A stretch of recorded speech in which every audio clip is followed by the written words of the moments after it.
Clara Sullivan pressa son front contre la vitre de la diligence et regarda le seul monde qu'elle ait jamais connu disparaître derrière un nuage de poussière. 24 ans, pas de famille, pas de réputation, pas d'avenir. La lettre dans sa poche était déjà ramollie à force d'être lue. Poste disponible. Veuf avec 3 enfants. Territoire du Montana. Aucune question posée. Aucune question posée. C'est là qu'en était sa vie. Elle ne pleura pas. Elle s'était promis cela. Les larmes pourraient venir plus tard, quand personne ne regarderait. Si vous voulez suivre le voyage de Clara jusqu'à la fin, abonnez-vous à notre chaîne et commentez la ville depuis laquelle vous regardez. Voyons jusqu'où cette histoire voyage. La diligence s'arrêta si brusquement que Clara faillit tomber du siège en bois. Copper Creek, appela le conducteur, sans se retourner. Fin de la ligne, mademoiselle. Elle ramassa son unique sac, tout ce qu'elle possédait, emballé dans du cuir usé, et descendit dans la rue poussiéreuse. Le soleil du Montana la frappa comme un coup physique, si brillant et si chaud qu'il lui fit pleurer les yeux. Ou peut-être était-ce autre chose. « Vous êtes celle qui va chez Gorette ?» Clara se tourna. Une femme se tenait sur le trottoir, peut-être 55 ou 60 ans, les cheveux gris striés tirés en arrière, et des yeux qui semblaient avoir tout vu 2 fois et n'être impressionnés par rien. « Oui, madame, je suis Clara Sullivan. » La femme la regarda de haut en bas, lentement et délibérément. « Martha Jenkins, je suis la voisine de Sam Garrett. Il m'a demandé de venir vous chercher. » Elle fit une pause. « Vous êtes plus jeune que je ne le pensais. J'ai 24 ans. Comme je l'ai dit, plus jeune que je ne le pensais. » Clara sentit la chaleur monter à ses joues, mais elle garda la voix ferme. « Est-ce un problème? » Martha ne répondit pas.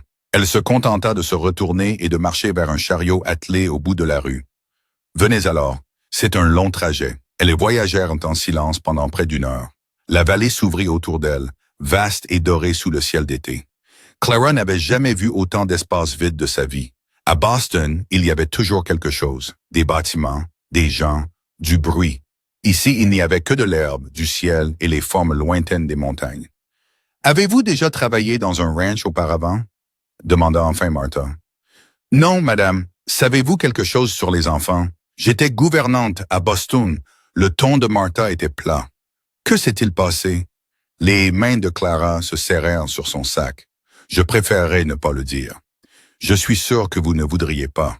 Martha donna un coup de rêne, pressant les chevaux à accélérer. Mais je vais vous dire quelque chose, Miss Sullivan. Sam Garrett est un homme bon. Il a traversé l'enfer ces 3 dernières années, et ses enfants ont traversé pire. Si vous êtes ici pour causer des ennuis, je ne le suis pas. Ou si vous fuyez quelque chose qui va vous suivre ici, je ne fuis rien. Le mensonge avait un goût amer dans la bouche de Clara. Je cherche juste un travail honnête. Martha l'étudia un long moment. Puis elle hocha la tête une seule fois. Nous verrons. Le ranch Garrett apparut alors que le soleil commençait sa lente descente vers les montagnes. Clara vit d'abord la grange, puis la maison, 2 étages, peinture blanche écaillée par endroits, un porche qui faisait le tour de la façade. Des clôtures s'étendaient dans toutes les directions et du bétail ponctuait les champs lointains comme des taches brunes sur une courte pointe dorée. « C'est plus grand que je ne le pensais, » dit Clara. Sam en a construit la majeure partie lui-même, lui et Catherine. La voix de Martha s'adoucit sur le nom avant qu'elle ne passe. « Comment est-elle? Ce n'est pas mon histoire à raconter. » Martha arrêta le chariot devant la maison. Il est probablement dans la grange à cette heure-ci. Allez-y, j'apporterai votre sac. Clara descendit, ses jambes raides par le long trajet. Elle lissa sa robe, sa meilleure, bien qu'elle soit usée au poignet et délavée par trop de lavage, et se dirigea vers la grange. Les portes étaient ouvertes, et elle entendit quelqu'un à l'intérieur. Une voix d'homme, basse et régulière, parlant à un cheval. Doucement maintenant, doucement. Je sais que ça fait mal, mais il faut que je regarde. Clara s'arrêta dans l'embrasure, laissant ses yeux s'adapter à la faible lumière. Un homme était agenouillé à côté d'un cheval, le dos tourné, examinant sa jambe. Il était grand, large d'épaules, ses cheveux sombres bouclant sur le col de sa chemise usée. Ses mains bougeaient sur la jambe du cheval avec une douceur surprenante. « Monsieur Garrett !» Il se leva et se retourna en un seul mouvement, sa main allant à sa hanche où un pistolet aurait pu se trouver s'il en avait porté un. Son visage était buriné par le temps, avec des rides autour de ses yeux qui parlaient de trop d'années à plisser les yeux dans ce soleil ou de trop d'années de chagrin. Vous êtes la femme Sullivan. Pas Miss Sullivan, pas même Clara, juste la femme Sullivan. Oui, monsieur. Clara Sullivan. Il la regarda de la même manière que Martha, lentement évaluant, la mesurant à un standard qu'elle ne pouvait pas voir. Ses yeux descendirent sur ses mains. Montrez-moi vos paumes, je suis désolé. Vos paumes, tendez-les. Clara hésita, puis tendit ses mains paumes vers le haut. Il traversa la grange en 3 longues enjambées et prit ses poignets, tournant ses mains vers la lumière. Ses doigts étaient rugueux et calleux, mais sa prise était prudente. « Douce, dit-il. Avez-vous déjà fait du travail pénible? Je peux apprendre. Pouvez-vous? Il lâcha ses mains et recula. J'ai 3 enfants qui ont besoin d'être nourris, des vêtements qui ont besoin d'être lavés, une maison qui a besoin d'être nettoyée et centaines de bétail qui ont besoin d'être soignés. Je n'ai pas le temps de vous apprendre à tout faire. Je suis une apprenante rapide, monsieur Garrett. Sam. Il se retourna vers le cheval. Personne ne m'appelle monsieur Garrett. Sam. Puis Clara prit une profonde inspiration, se stabilisant. Je sais que je ne suis pas ce que vous attendiez. Je sais que je n'ai pas l'air de grand-chose, mais je suis venu de loin pour être ici, et j'ai l'intention de gagner ma vie. Il resta silencieux un moment, passant sa main sur le flanc du cheval. Quand il parla, sa voix était différente, fatiguée, lourde. Ma femme est morte il y a 3 ans. Elle m'a laissé avec 3 enfants et un ranch que j'ai à peine réussi à tenir. L'aînée, Emma, a 11 ans. Elle essaie d'être sa mère depuis que Catherine est partie, et ça l'a détruit. Will a 8 ans. Il est en colère contre tout et contre tout le monde, et je ne sais plus comment l'atteindre. Rosie a 3 ans. Elle ne se souvient pas du tout de sa mère. Il se tourna pour lui faire face, et Clara vit quelque chose dans ses yeux. Elle reconnut la même chose qu'elle voyait dans le miroir chaque matin. L'épuisement, le chagrin, et en dessous de tout cela, une sorte d'espoir désespéré qu'il essayait de cacher. « Je n'ai pas besoin d'une femme, dit-il. J'ai besoin d'aide. Pouvez-vous faire ça? Pouvez-vous juste aider? » Oui.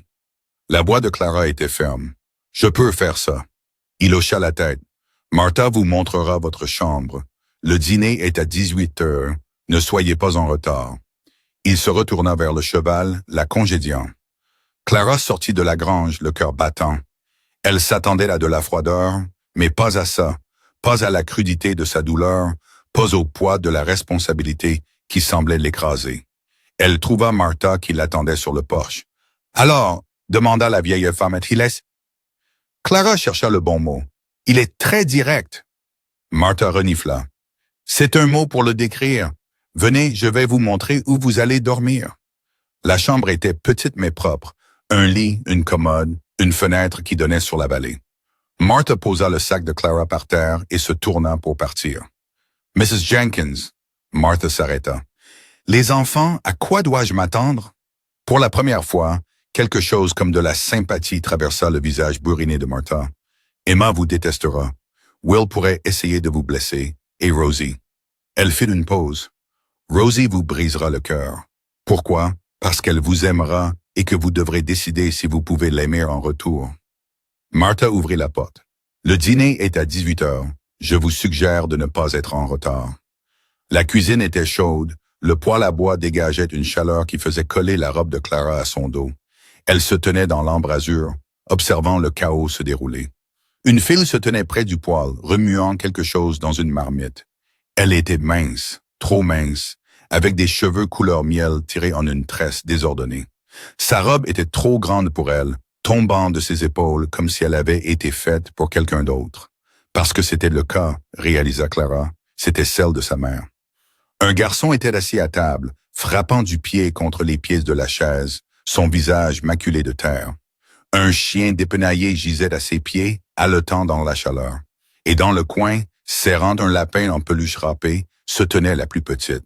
Cheveux sombres et bouclés, yeux bleus, regardant Clara avec un mélange de curiosité et de peur. « Vous devez être la nouvelle, » dit la fille sans se retourner. « Je suis Clara, Clara Sullivan. »« Je sais qui vous êtes. » La fille ne la regarda toujours pas. « Je suis Emma, c'est Will. La petite, c'est Rosie. » Je ne suis pas une petite, dit Rosie, sa petite voix défiante. Je ne suis pas une petite, corrigea Emma automatiquement. C'est ce que j'ai dit. Clara retint un sourire. C'est un plaisir de vous rencontrer tous. Emma se retourna enfin. Ses yeux étaient vifs, évaluants, tellement plus âgés que 11 ans. Papa dit que vous êtes là pour aider. Nous n'avons pas besoin d'aide. Je m'occupe de tout très bien. Je suis sûr que vous le faites. Je le fais. Le menton d'Emma se souleva. Je peux cuisiner et nettoyer et m'occuper de Rosie et de Will. Je le fais depuis 3 ans. C'est beaucoup de responsabilité pour quelqu'un de votre âge. Je ne suis pas une enfant. Clara la regarda, les cernes sous ses yeux, la tension sur ses épaules fines, la façon dont elle se tenait comme si elle se préparait à un coup. Non, dit Clara doucement. Je ne suppose pas que vous l'êtes. Quelque chose vacilla dans les yeux d'Emma. La surprise, peut-être? Ou quelque chose de plus proche de la reconnaissance. Puis ce fut parti, remplacé par une méfiance froide. Le dîner est presque prêt. Vous pouvez mettre la table. Les assiettes sont dans le placard. Ce n'était pas une requête. Clara hocha la tête et se dirigea vers le placard, trouvant des assiettes et des tasses dépareillées. Alors qu'elle les posait sur la table, elle sentit le regard de Will sur elle. « Vous parlez bizarrement, dit-il. Je viens de Boston, de l'Est. »« Pourquoi êtes-vous venu ici? » dit Emma sèchement. « Ne soyez pas impoli. Je demande juste. » Clara posa la dernière assiette et croisa le regard de Will. Il avait les yeux sombres de son père, la mâchoire têtue de son père.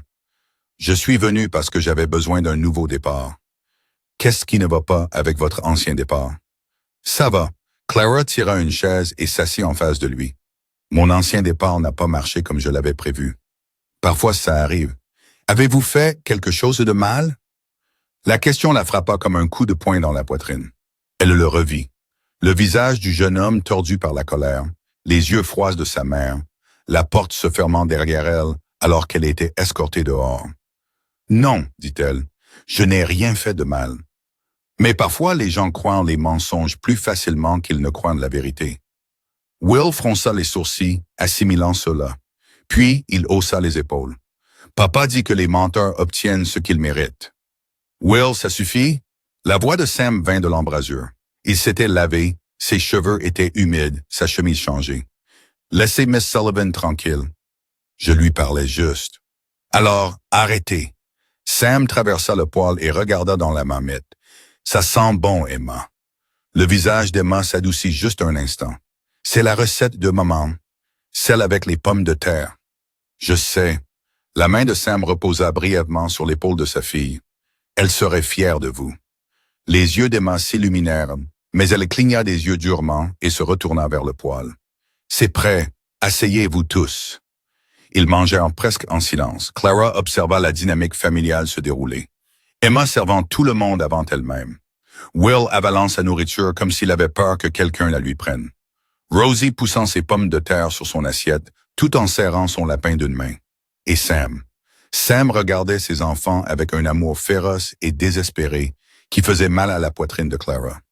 Il les regardait comme s'il avait peur qu'ils disparaissent. Miss Clara. Clara baissa les yeux. Rosie avait rapproché sa chaise, ses yeux bleus écarquillés. Oui, ma chérie. Allez-vous rester? La table devint silencieuse. La fourchette d'Emma s'arrêta à mi-chemin de sa bouche. Les pieds de Will qui frappaient cessèrent. Les yeux de Sam croisèrent ceux de Clara à travers la table. « Je vais essayer, » dit Clara prudemment. « La dernière n'est pas restée. » La voix de Rosie était factuelle. Elle a dit que Will était trop difficile et qu'Emma était trop autoritaire et que je pleurais trop la nuit. Rosie, la voix d'Emma était sèche. Ne dis pas ça. C'est vrai, elle l'a dit, je l'ai entendu. Clara regarda la petite fille, la façon dont elle serrait son lapin, l'acceptation factuelle du rejet dans sa voix, et sentit quelque chose se fissurer dans sa poitrine.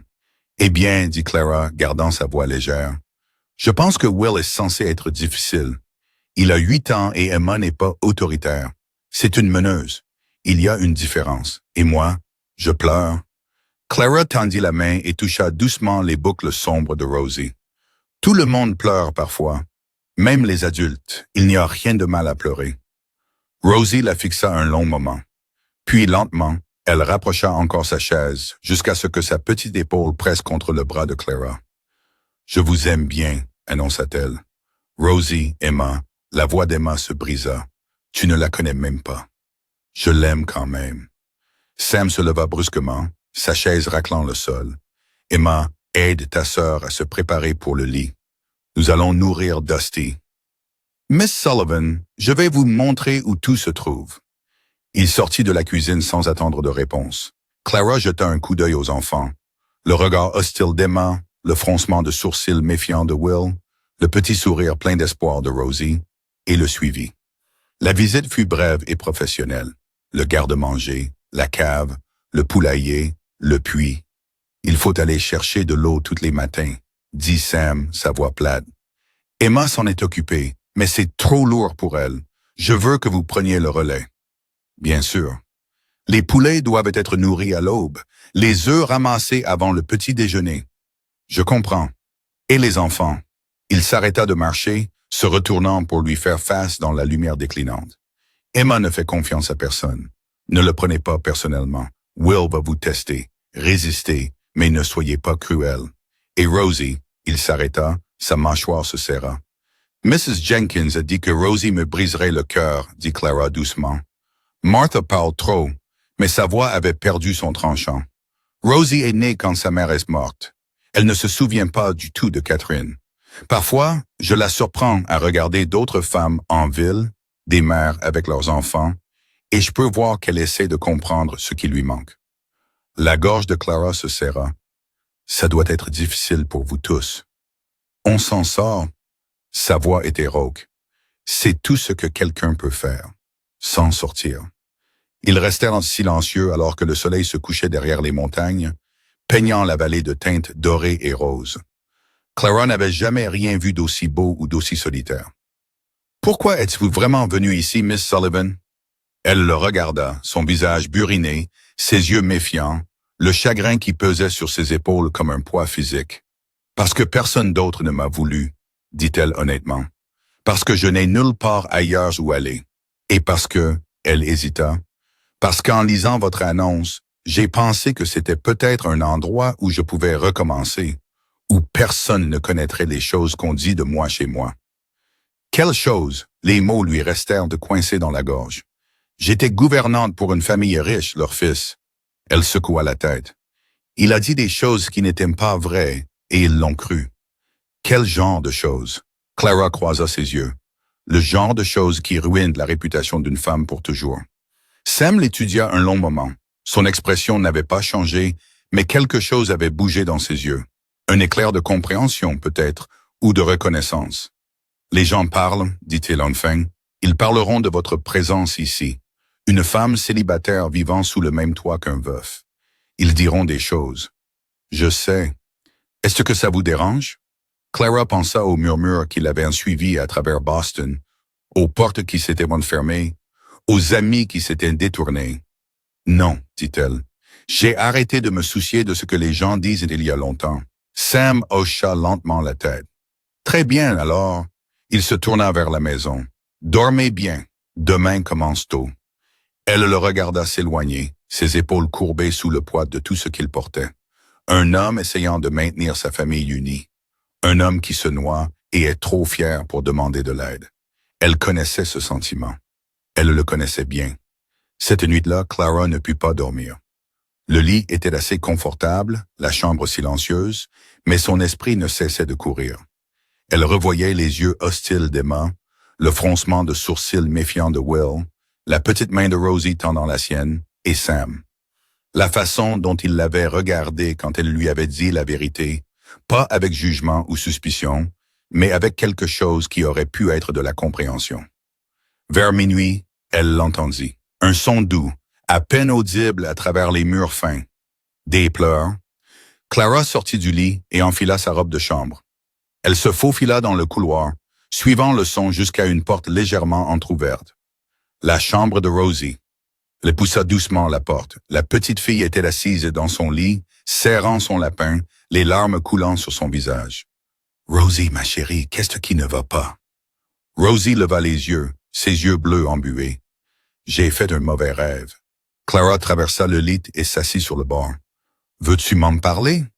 J'ai rêvé que tout le monde partait. » La voix de Rosie était petite, brisée. « Emma et Will et papa, ils sont tous partis et j'étais toute seule et personne n'est revenu. » Le cœur de Clara se serra. Elle tendit la main et prit la petite fille dans ses bras, la serrant fort. « Ce n'était qu'un rêve, murmura-t-elle. Personne ne part. » Promis, le mot resta suspendu dans l'air entre elles. Clara savait qu'elle ne devait pas faire de promesses qu'elle ne pourrait pas tenir. Elle savait que tout pouvait arriver, que la vie était incertaine, cruelle et pleine de promesses brisées. Mais elle regarda cette petite enfant tremblante, une enfant qui avait perdu sa mère avant même de pouvoir s'en souvenir. Et elle ne put se résoudre à dire autre chose. « Je promets, » murmura-t-elle, « je ne vais nulle part. » Les bras de Rosie se resserrèrent autour de son cou. « Veux-tu rester jusqu'à ce que je m'endorme? »« Bien sûr. » Elle tint la petite fille jusqu'à ce que la respiration de Rosie ralentisse et que son petit corps devienne lourd de sommeil.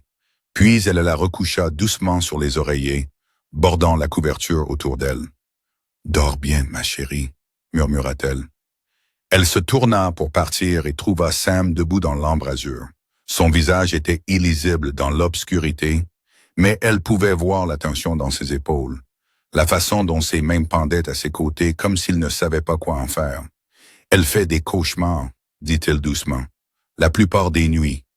Elle rêve que tout le monde la quitte. » La mâchoire de Sam se serra. « Je sais, elle me le dit à chaque fois. As-tu essayé? » « J'ai tout essayé. » Sa voix était rauque, épuisée. « J'ai essayé de la tenir. J'ai essayé de lui parler. J'ai essayé de dormir sur la chaise près de son lit.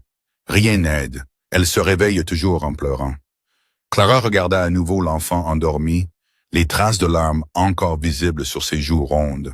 « Peut-être qu'elle a juste besoin de savoir que quelqu'un sera là, » dit-elle doucement. « À chaque fois, quoi qu'il arrive. »« Ça fait beaucoup de nuits, Miss Sullivan. »« Je sais. » Elle croisa ses yeux. « Je n'ai pas peur des longues nuits. » Quelque chose passa entre eux dans l'obscurité, un courant de compréhension, d'épuisement partagé, de deux personnes qui avaient toutes deux connu la solitude et la perte.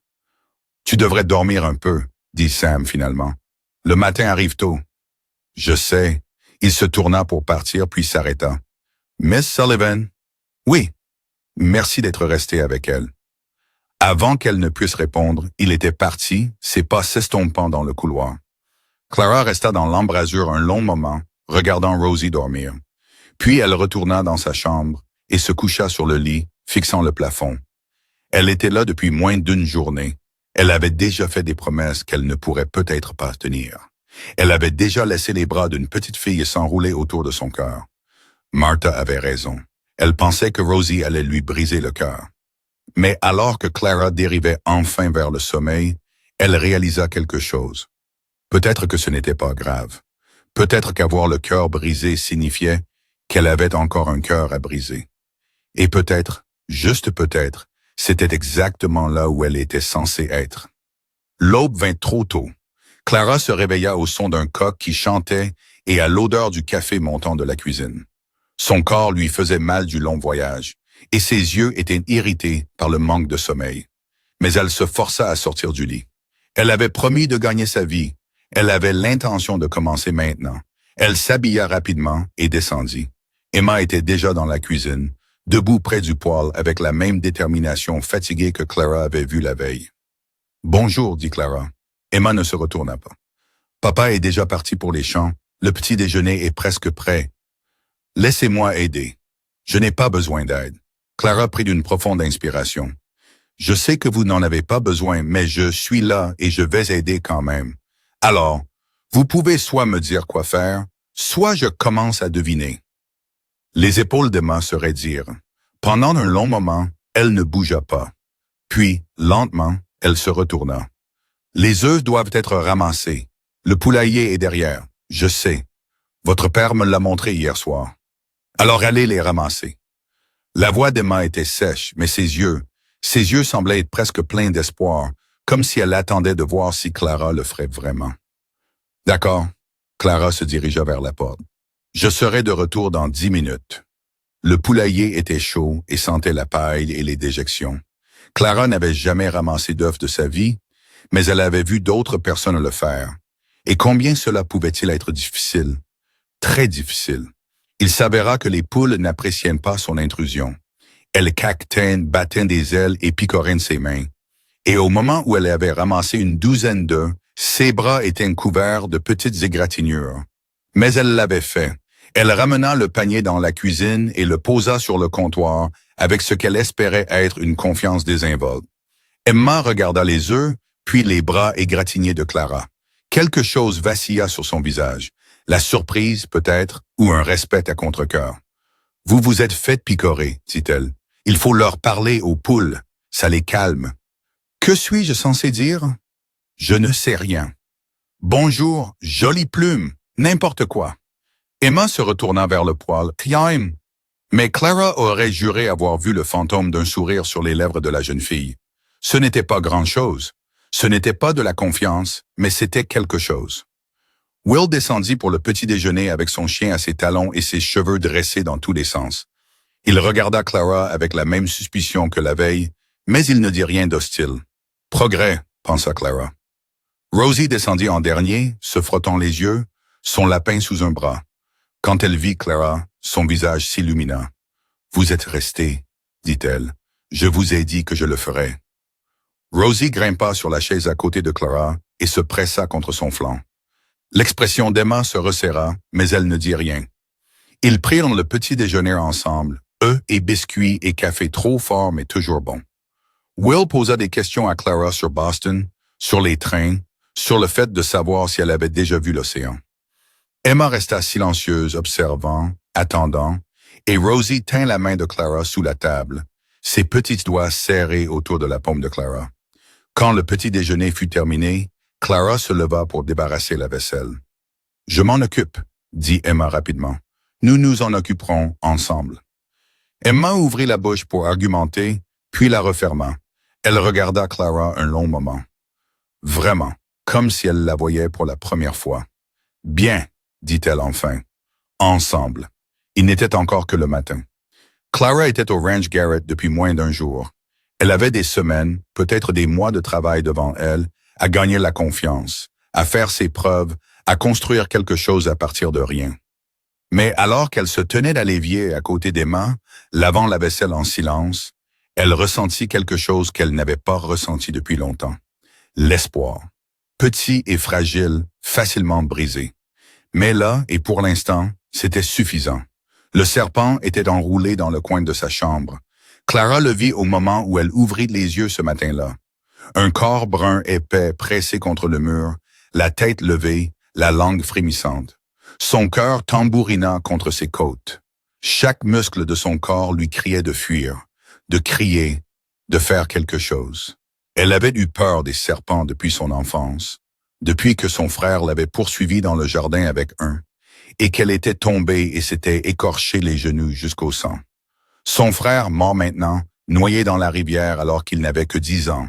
Elle ne pouvait pas y penser. Pas maintenant. Le serpent n'avait pas bougé.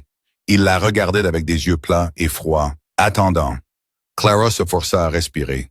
Inspirer, expirer, inspirer et expirer. Elle entendit des pas dans le couloir, des pas légers. Un enfant. Will. Bien sûr, c'était Will. Elle comprenait maintenant. C'était le test. La dernière femme avait crié et fui, probablement donné à Will exactement ce qu'il voulait. La preuve qu'elle n'appartenait pas à cet endroit, qu'elle partirait comme tout le monde. Clara n'allait pas lui donner cette satisfaction. Elle glissa lentement hors du lit, gardant ses mouvements calmes et délibérés. Ses mains tremblaient. Dieu, elle tremblait tellement. Mais elle les joignit et s'approcha du coin. « Très bien, dit-elle doucement, plus à elle-même qu'au serpent. « Très bien, allons dehors où tu appartiens. » Elle attrapa son châle sur la chaise et l'utilisa pour ramasser le serpent en un mouvement rapide. Il se tordit contre le tissu et son estomac se souleva, mais elle ne le lâcha pas. Elle marcha jusqu'à la fenêtre, l'ouvrit et secoua le serpent dehors sur le sol en contrebas. Puis elle resta là un long moment, agrippant le rebord de la fenêtre, essayant d'arrêter le tremblement de ses mains. La porte grinça derrière elle. « Vous n'avez pas crié. » Clara se tourna. Will se tenait dans l'embrasure, ses yeux sombres écarquillés de quelque chose qui aurait pu être de la surprise ou de la déception. « Non, dit-elle, je n'ai pas crié. » La dernière a crié si fort que papa est venu en courant de la grange. « Je ne suis pas la dernière. » Will la fixa. Sa mâchoire bougeait comme s'il mâchait des mots qu'il ne pouvait pas tout à fait cracher. « Vous n'avez pas peur des serpents? » Terrifiée, Clara garda la voix ferme. Mais avoir peur ne signifie pas qu'il faut crier. Ça n'a pas de sens. Bien sûr que si.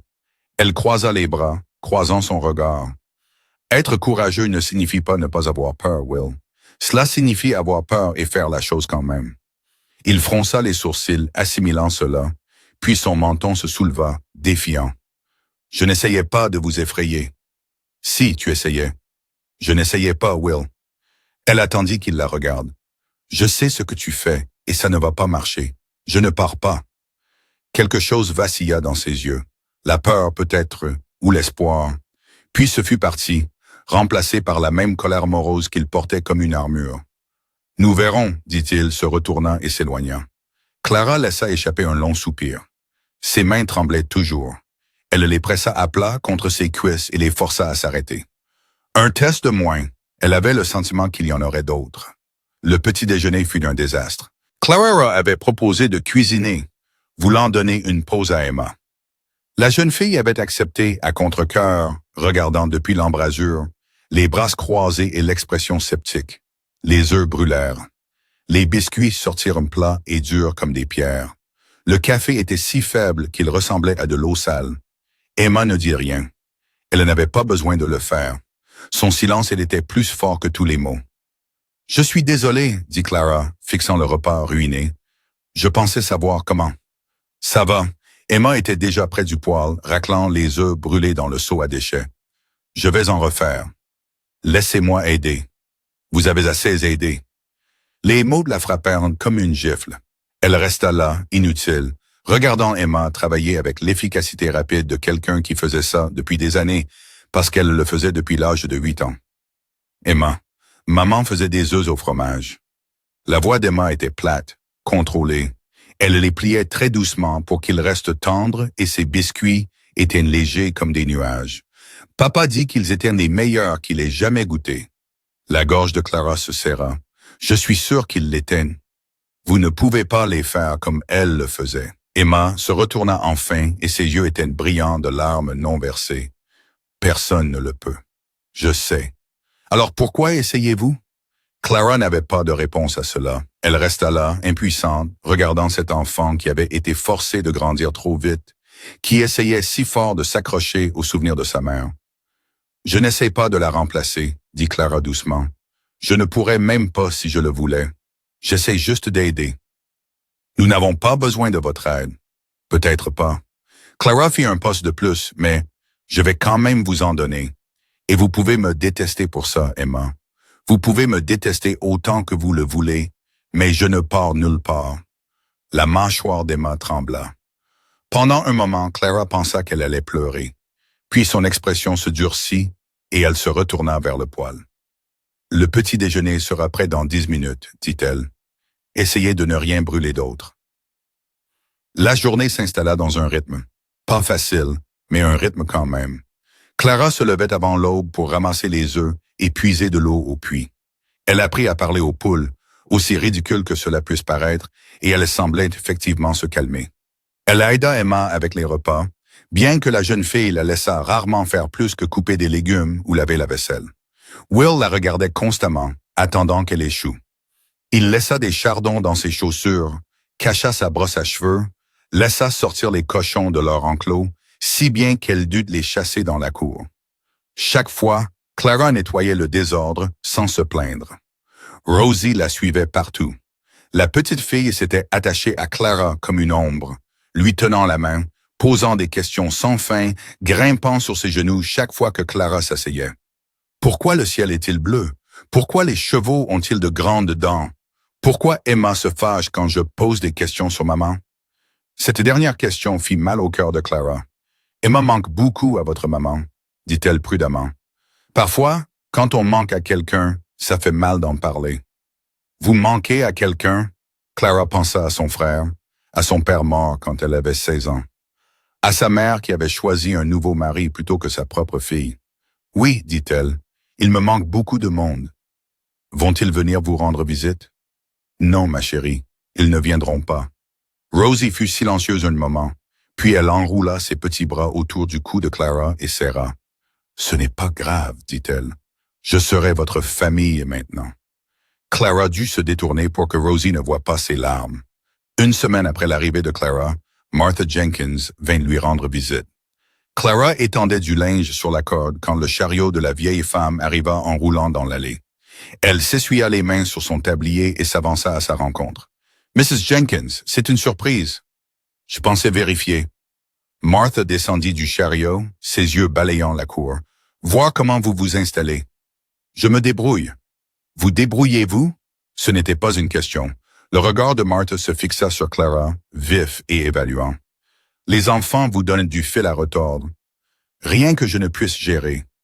Nous mettrons un serpent dans votre chambre. » Clara cligna des yeux. « Comment le saviez-vous? Les nouvelles vont vite par ici. » L'expression de Martha n'avait pas changé. Toute la vallée parle de la nouvelle femme chez les Garrett.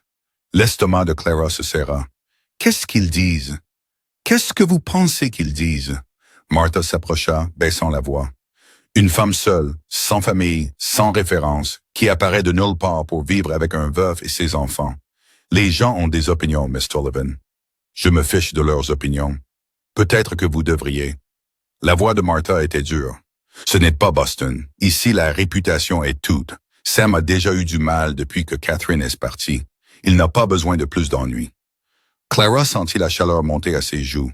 Je ne suis pas un problème. Cela reste à voir. Martha l'étudia un long moment. Que s'est-il passé à l'Est? La vraie histoire. Je vous l'ai déjà dit. Vous m'avez dit que vous étiez gouvernante et que quelque chose s'était mal passé.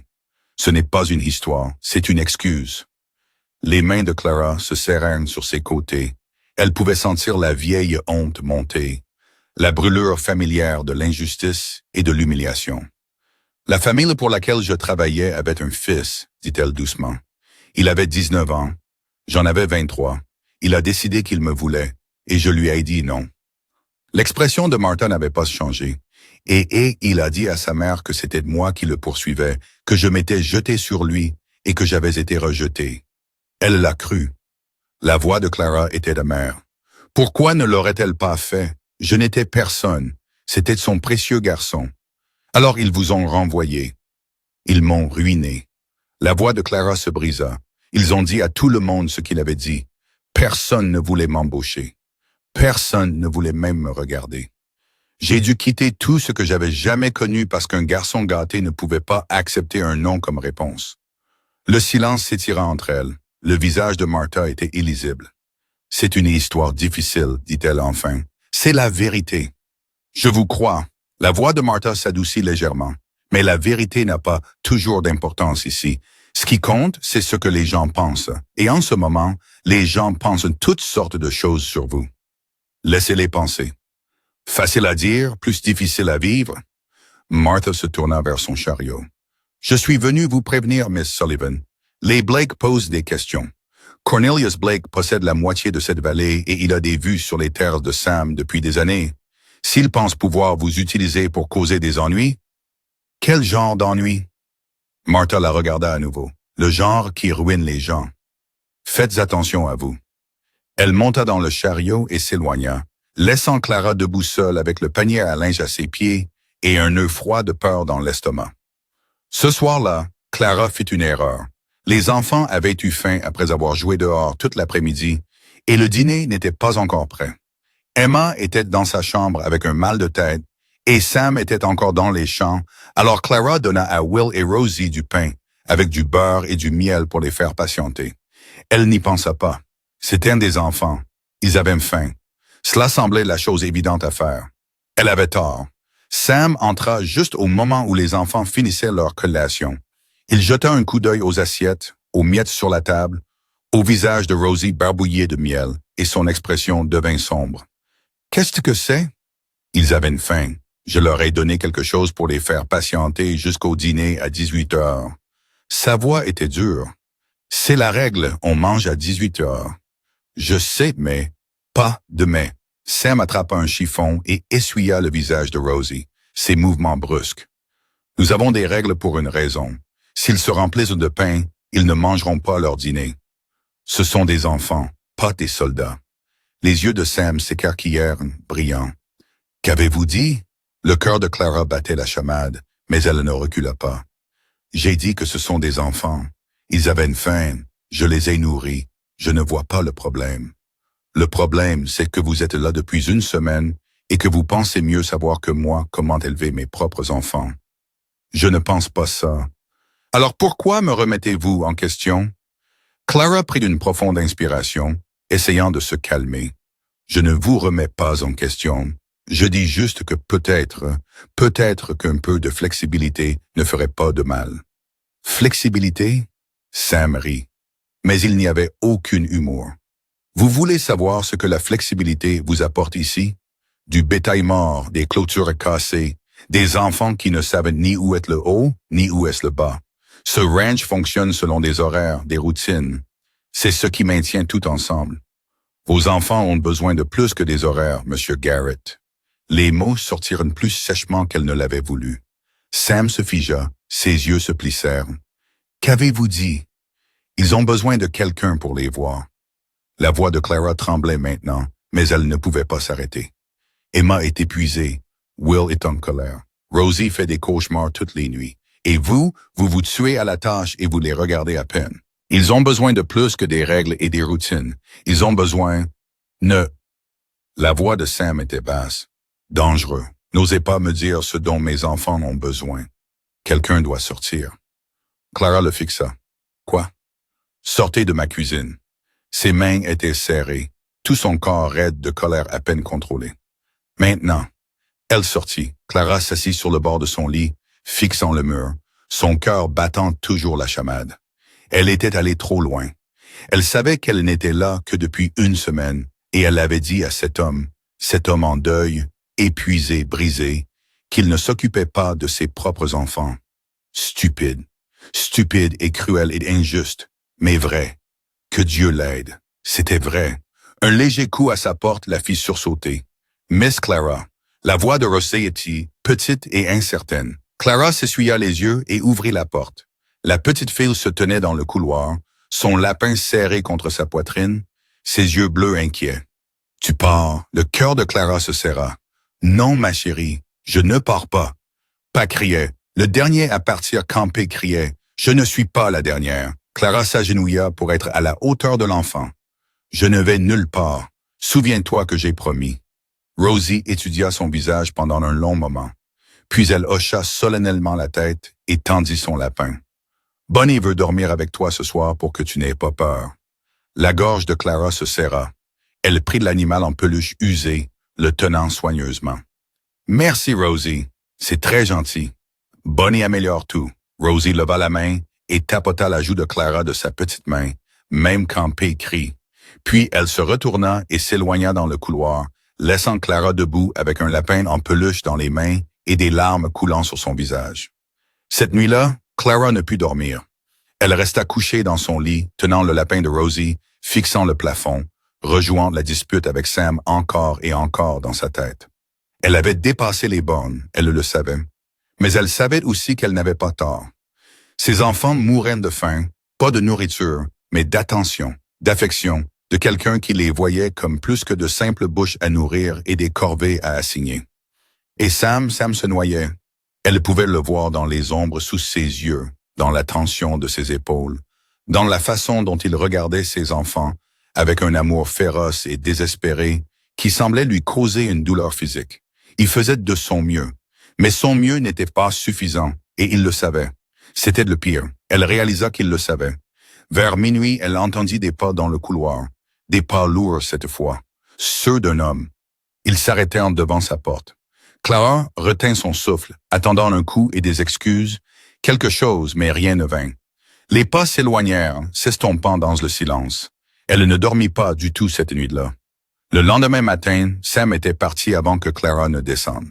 Emma dit qu'il était parti pour les pâturages lointains, vérifier le bétail, et qu'il ne reviendrait pas avant la nuit, L'évitant, bien sûr.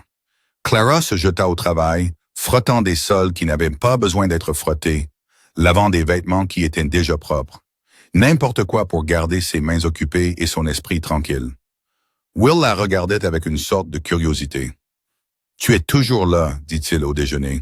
Je t'ai dit que je le serais. » P était vraiment en colère hier soir. Je sais, il ne se met pas souvent en colère. Will donnait des coups de pied dans le pied de la table. Pas depuis que maman est morte. Il devient juste silencieux. Clara le regarda. Vraiment? Regarda au-delà de la saleté, de la défiance et de la colère. « Tu regrettes qu'il soit en colère? » dit-elle lentement. « Pas toi? » La mâchoire de Will se serra. « C'est stupide. Leste. Il me criait dessus quand je faisais de mauvaises choses. Maintenant, il me regarde comme si Will arrêta sa voix de se casser comme s'il ne me voyait même pas. » Le cœur de Clara se brisa. Cet enfant en colère et difficile qui mettait des serpents dans sa chambre et des chardons dans ses chaussures. Il voulait juste que son père le remarque. Même si remarquer signifiait se faire crier dessus. « Ton père te voit. » Will. Non, il ne le fait pas. Il le fait. Il laisse juste Clara chercher les bons mots. Il porte beaucoup de choses. Parfois, quand les gens portent trop, ils ne peuvent plus rien tenir. Même pas les choses qu'ils aiment le plus. Will resta silencieux un long moment. Puis il leva les yeux vers elle, ses yeux sombres, incertains. « Penses-tu qu'il le laissera jamais tomber? » « Je ne sais pas. » Clara tendit la main et lui serra l'épaule. « Mais je pense qu'il essaye. » Quelque chose changea dans l'expression de Will. Pas de la confiance exactement, mais le début de quelque chose qui pourrait devenir de la confiance avec le temps. « Je suis désolé pour le serpent, » murmura-t-il. « Je sais, et pour les chardons. Je sais ça aussi. » Il donna à nouveau des coups de pied dans le pied de la table sans la regarder dans les yeux. « Je ne voulais pas vraiment que tu partes. »« Je sais, Will. » Il la regarda alors et pendant un bref instant, il ressemblait à quoi? C'était un garçon effrayé de 8 ans qui manquait sa mère et ne savait pas comment le dire. « Tu n'es pas si mal, dit-il, pour une dame de Boston. » Clara sourit. « Merci. Tu n'es pas si mal toi-même pour un garçon qui met des serpents dans les chambres des gens. » Il faillit sourire en retour. Faillit. C'était un progrès. Sam rentra après la nuit, épuisé et couvert de poussière. Clara l'entendit entrer, l'entendit parler doucement à Emma dans la cuisine. Elle resta dans sa chambre, lui laissant de l'espace. Mais plus tard, quand la maison fut silencieuse et que tout le monde dormait, elle entendit un coup à sa porte. Sam se tenait dans le couloir, son chapeau à la main, son expression incertaine. « Peut-on parler? » Clara recula, le laissant entrer. Il se tenait maladroitement au milieu de sa petite chambre, tournant son chapeau dans ses mains. « Je vous dois des excuses, dit-il. »« Non, c'est moi. » Il leva les yeux vers elle et elle vit l'épuisement dans ses yeux. Le chagrin qui ne semblait jamais s'estomper. « Tu avais raison à propos des enfants, à propos de moi. Je sais que je ne le suis pas. » Il arrêta de secouer la tête. « Je sais que je n'ai pas été le père dont ils ont besoin. Tu fais de ton mieux. Mon mieux n'est pas suffisant. » Sa voix se brisa. Catherine, c'était elle qui savait comment les aimer correctement, comment les tenir et leur parler et les faire se sentir en sécurité. « Je travaille, c'est tout ce que je sais faire. » Clara fit un poste de plus. « Ce n'est pas vrai. C'est le cas, Sam. » Elle attendit qu'il la regarde. « Je suis ici depuis une semaine. Pendant ce temps, je t'ai vu porter Rosie au lit quand elle s'endort à table. Je t'ai vu vérifier sur Will 3 fois par nuit, même si tu penses que personne ne le remarque. Je t'ai vu réserver à Emma les meilleurs morceaux de viande à chaque repas. » La mâchoire de Sam se serra. Ça ne veut pas dire que ça veut dire quelque chose. La voix de Clara était ferme. Tu les aimes. Ils savent que tu les aimes. Tu as oublié comment le montrer d'une manière qu'ils peuvent comprendre. Il resta silencieux un long moment, fixant le sol. Catherine disait, « J'étais comme un cheval, dit-il finalement. Bon cœur, mais pas de mots. Elle parlait pour nous deux. Tu as des mots. Tu as juste besoin de les utiliser. » Il la regarda alors et quelque chose passa entre eux. Un courant de compréhension, de douleur partagée, de 2 personnes qui avaient toutes 2 perdu temps et qui essayaient si fort de continuer. « Je ne sais pas comment faire ça, » dit-il doucement. « Rien de tout ça. Je me réveille chaque matin et je ne sais pas comment je vais passer la journée. » Moi non plus. La voix de Clara était douce, mais nous le faisons quand même. C'est tout ce que l'on peut faire. Sam étudia son visage pendant un long moment, puis lentement, il hocha la tête. Tu es quelque chose d'autre, Miss Sullivan, Clara. Elle croisa son regard. Appelle-moi Clara. Clara. Il prononça son nom comme s'il en testait le poids. Je suis contente que tu sois là, même quand je suis trop têtu pour le montrer. Je suis contente d'être là aussi. Il hocha à nouveau la tête, puis se dirigea vers la porte. Il s'arrêta avec sa main sur le cadre. Merci, dit-il, de ne pas être parti. J'ai fait une promesse. Je sais. Il la regarda à nouveau et quelque chose vacilla dans ses yeux.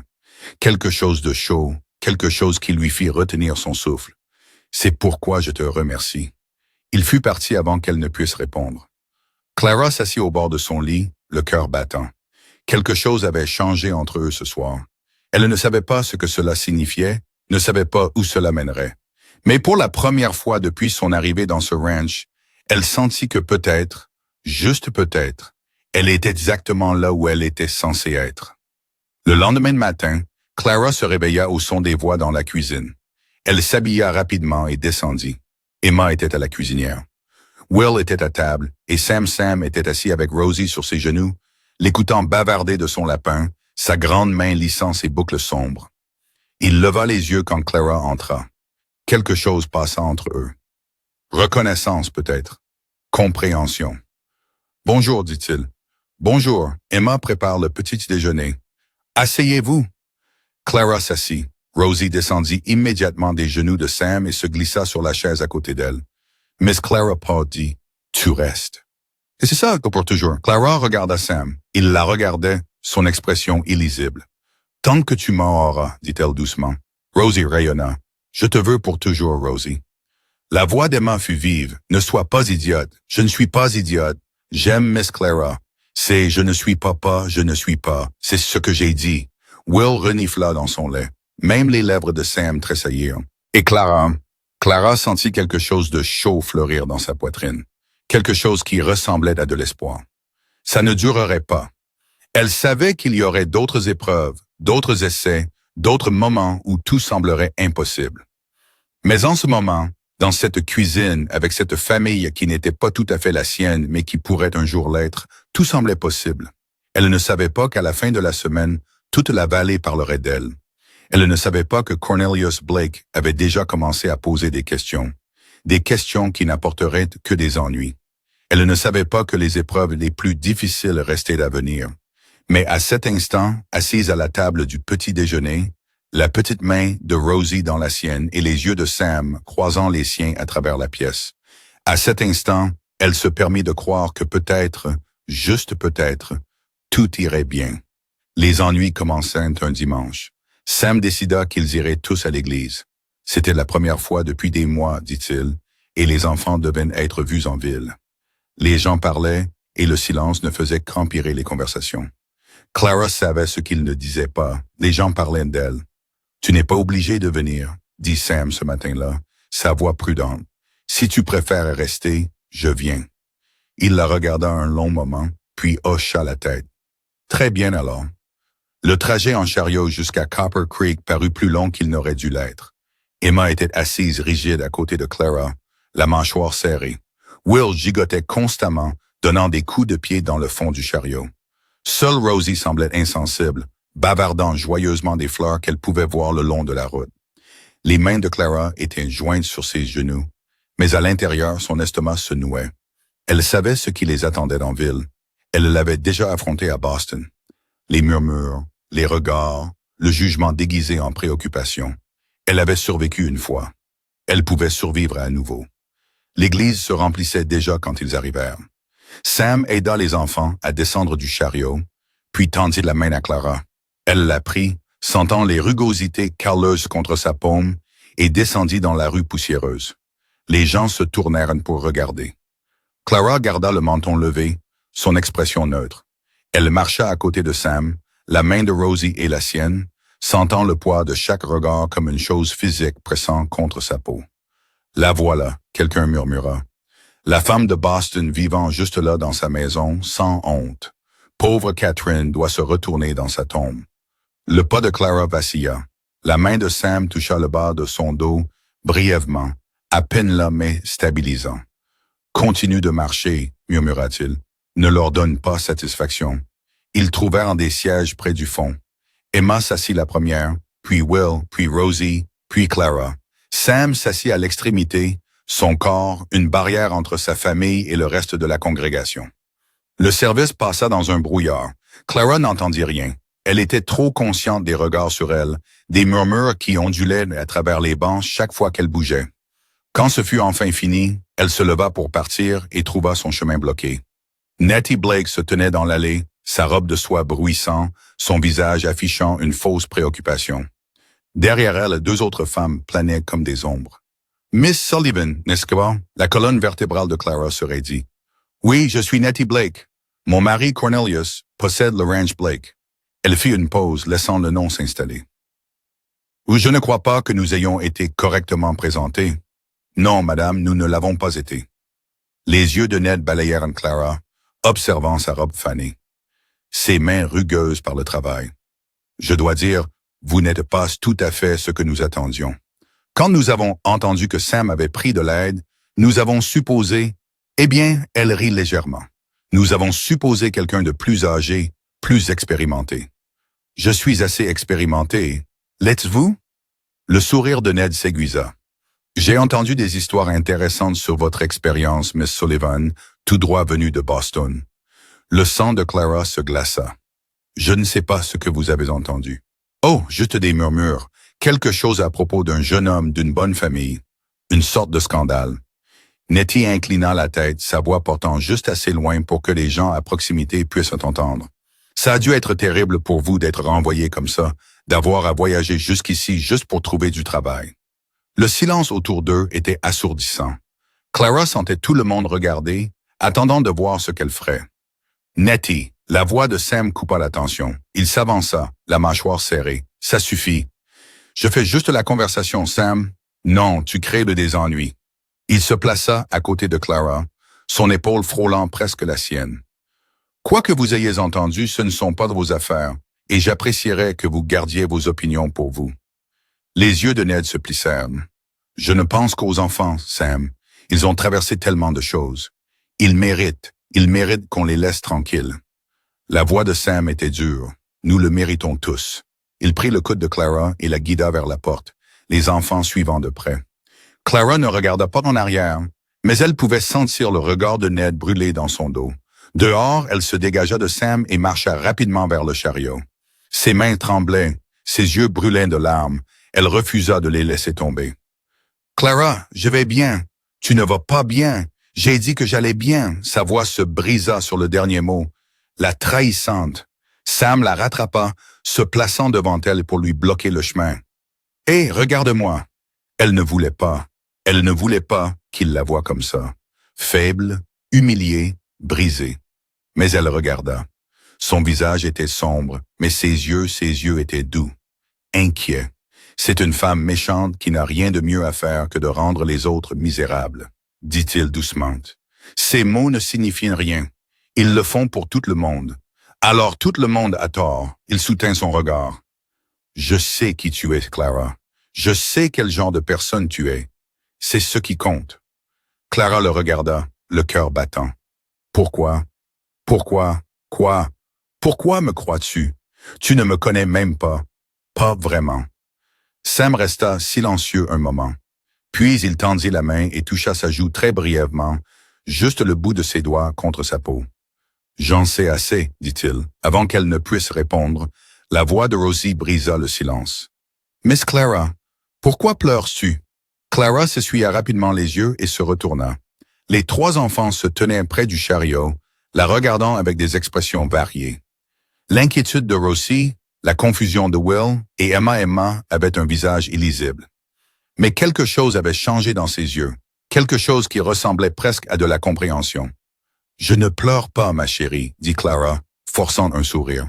« Juste un peu de poussière dans les yeux. »« La poussière ici est terrible, » dit Emma doucement. « Ça fait pleurer les yeux de tout le monde parfois. » C'était la chose la plus proche de la gentillesse qu'Emma lui ait jamais offerte. La gorge de Clara se serra.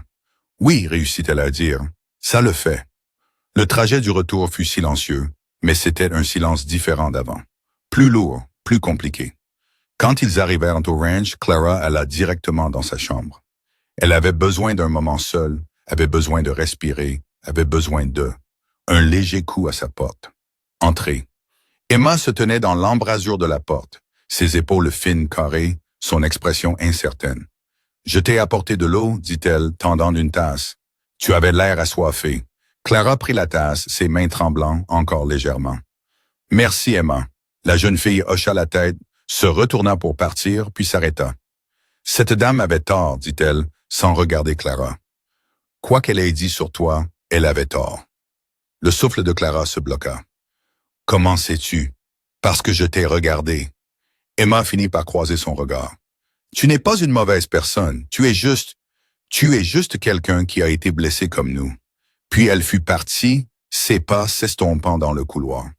Clara s'assit sur le lit, la tasse d'eau serrée dans ses mains, et laissa enfin les larmes couler. La semaine qui suivit fut tendue. Clara sentait quelque chose monter dans la maison, quelque chose de sombre et de lourd qui pressait contre les murs. Sam travaillait plus longtemps que jamais, rentrant épuisé et parlant à peine. Emma se déplaçait dans ses corvées avec une précision mécanique. Les farces de Will s'arrêtèrent complètement, ce qui semblait pire que les farces elles-mêmes. Et Rosie recommençait à faire des cauchemars. Chaque nuit, Clara se réveillait au son des pleurs et descendait le couloir pour tenir la petite fille jusqu'à ce qu'elle se rendorme. « Est-ce que P est en colère? » demanda Rosie. Une nuit, sa voix étouffée contre l'épaule de Clara. « Non, ma chérie, il est juste inquiet pour des choses. » « Quelles choses? » Clara lui caressa les boucles sombres. « Des choses d'adultes. Rien dont tu n'aies à t'inquiéter. Est-il en colère contre toi? » La question frappa Clara comme un coup de poing. « Pourquoi penserais-tu cela? » « Parce qu'il ne te regarde plus. Pas comme avant. » Le cœur de Clara se serra. Elle l'avait remarqué aussi. La façon dont Sam évitait ses yeux, la façon dont il quittait les pièces quand elle y entrait, quelque chose avait changé depuis dimanche, depuis qu'il l'avait défendu devant toute la ville. Peut-être qu'il le regrettait.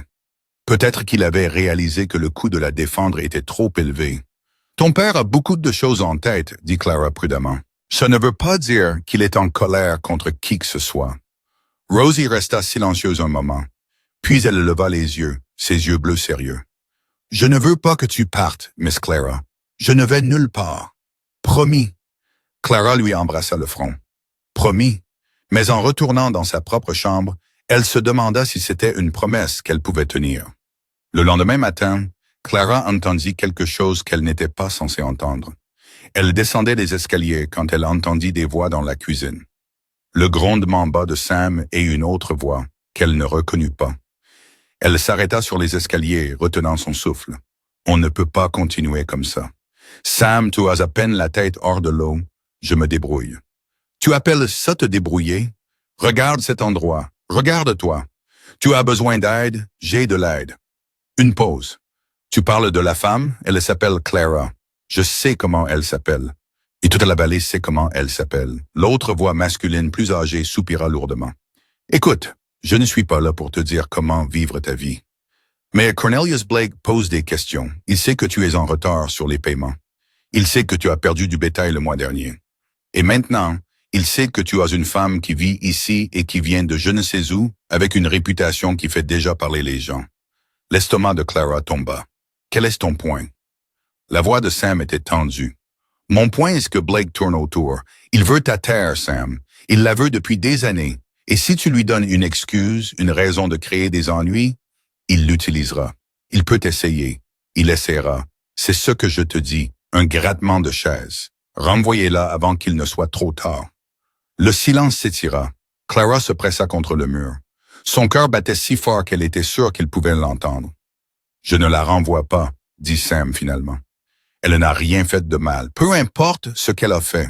Ce qui importe, c'est ce que les gens pensent qu'elle a fait. Alors les gens peuvent aller en enfer. » Plus de silence. Puis l'autre voix, plus douce maintenant. « Tu tiens à elle, n'est-ce pas? » Sam ne répondit pas. « Sam, ne te fais pas ça. Ne fais pas ça à tes enfants. Catherine n'est partie que depuis 3 ans. » Ne.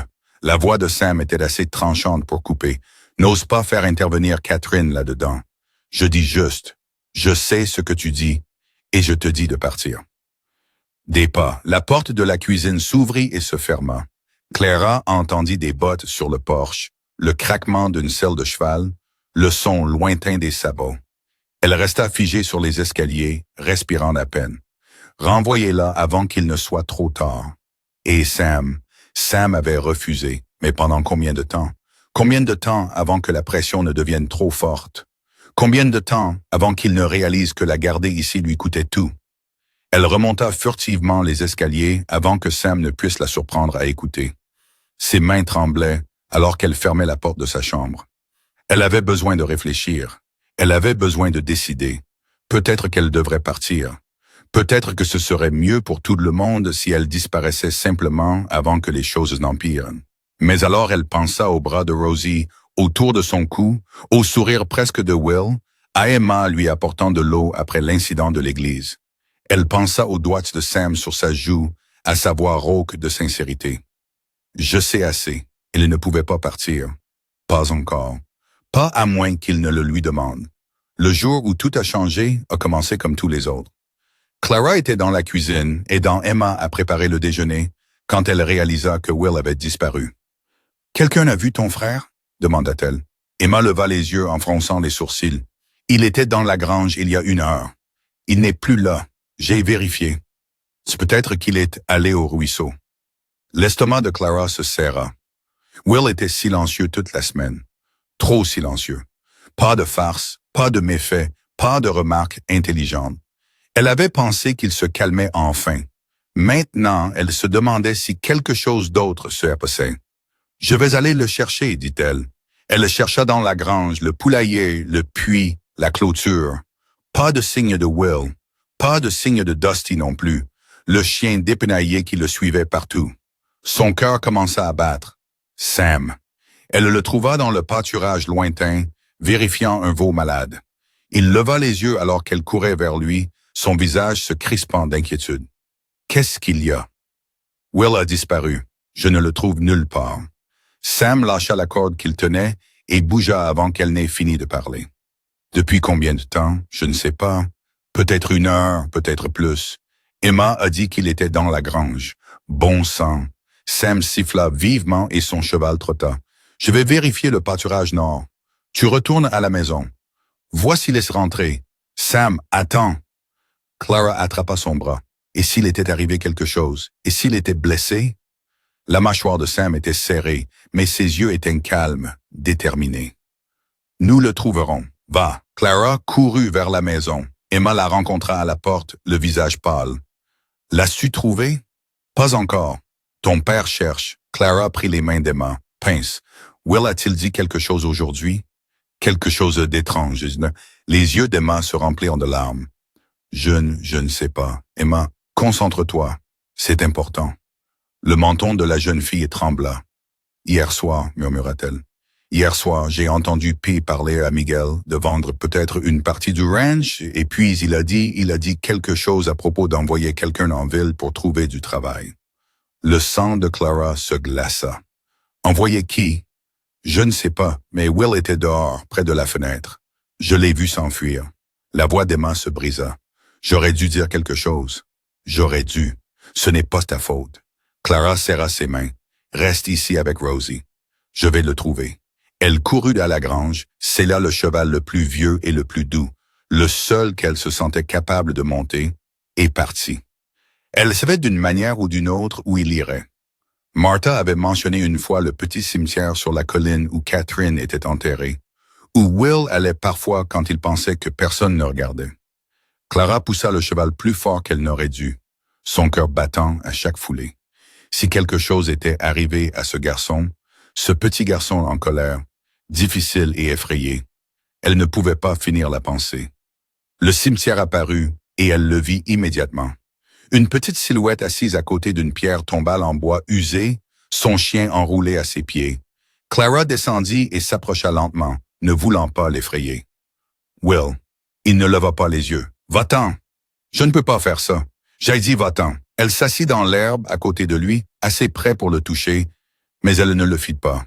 « Tu as effrayé tout le monde, dit-elle doucement. « Bien. Non, pas bien. » Elle attendit qu'il la regarde. Ses yeux étaient rouges. Ses joues étaient striées de larmes séchées. Qu'est-ce qui s'est passé? Rien. Will. Son visage s'effondra. Puis va m'envoyer. Le cœur de Clara se brisa. Quoi? Je l'ai entendu hier soir. Il parlait à Miguel d'envoyer quelqu'un en ville. Et je sais que c'est moi. Je sais que c'est parce que je suis trop de problèmes. Sa voix se brisa.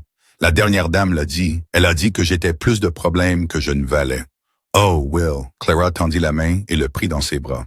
Il résista un moment, puis s'effondra contre elle, sanglotant.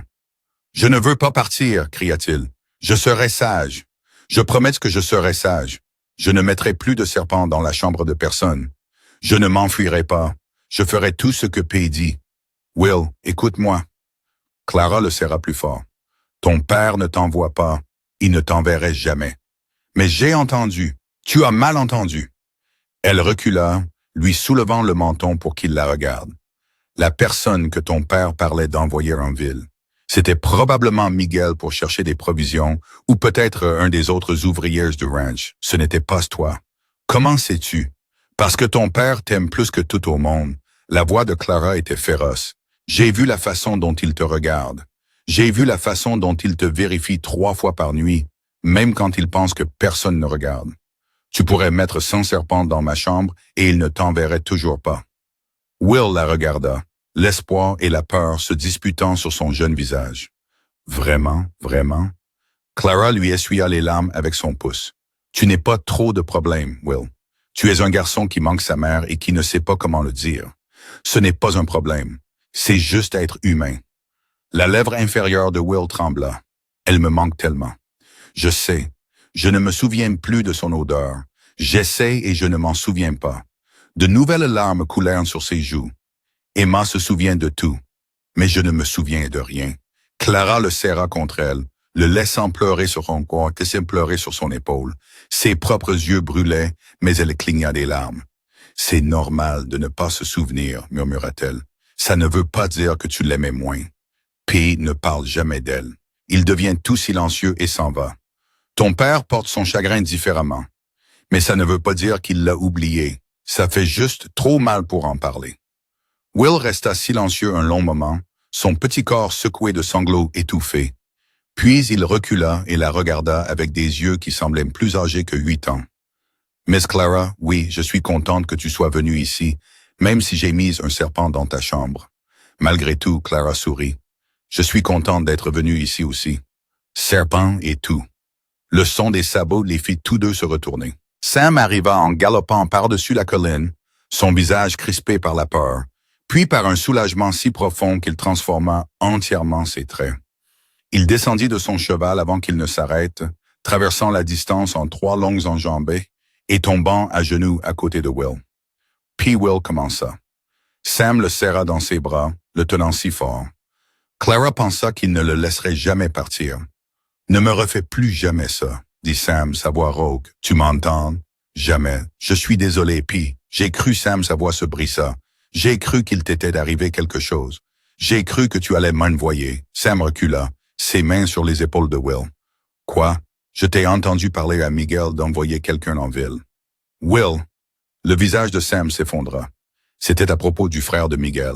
Il a besoin de travail et je l'aidais à trouver un poste. Ça n'avait rien à voir avec toi. Mais la dame a dit, « Quelle dame? Qu'est-ce qu'elle a dit? » Will baissa les yeux. Celle d'avant, Miss Clara. Elle a dit que j'étais trop de problèmes. Elle a dit que tu serais mieux sans moi. Sam devint très immobile. Quand il parla, sa voix était basse et dangereuse. Elle t'a dit ça. Will hocha la tête sans le regarder dans les yeux.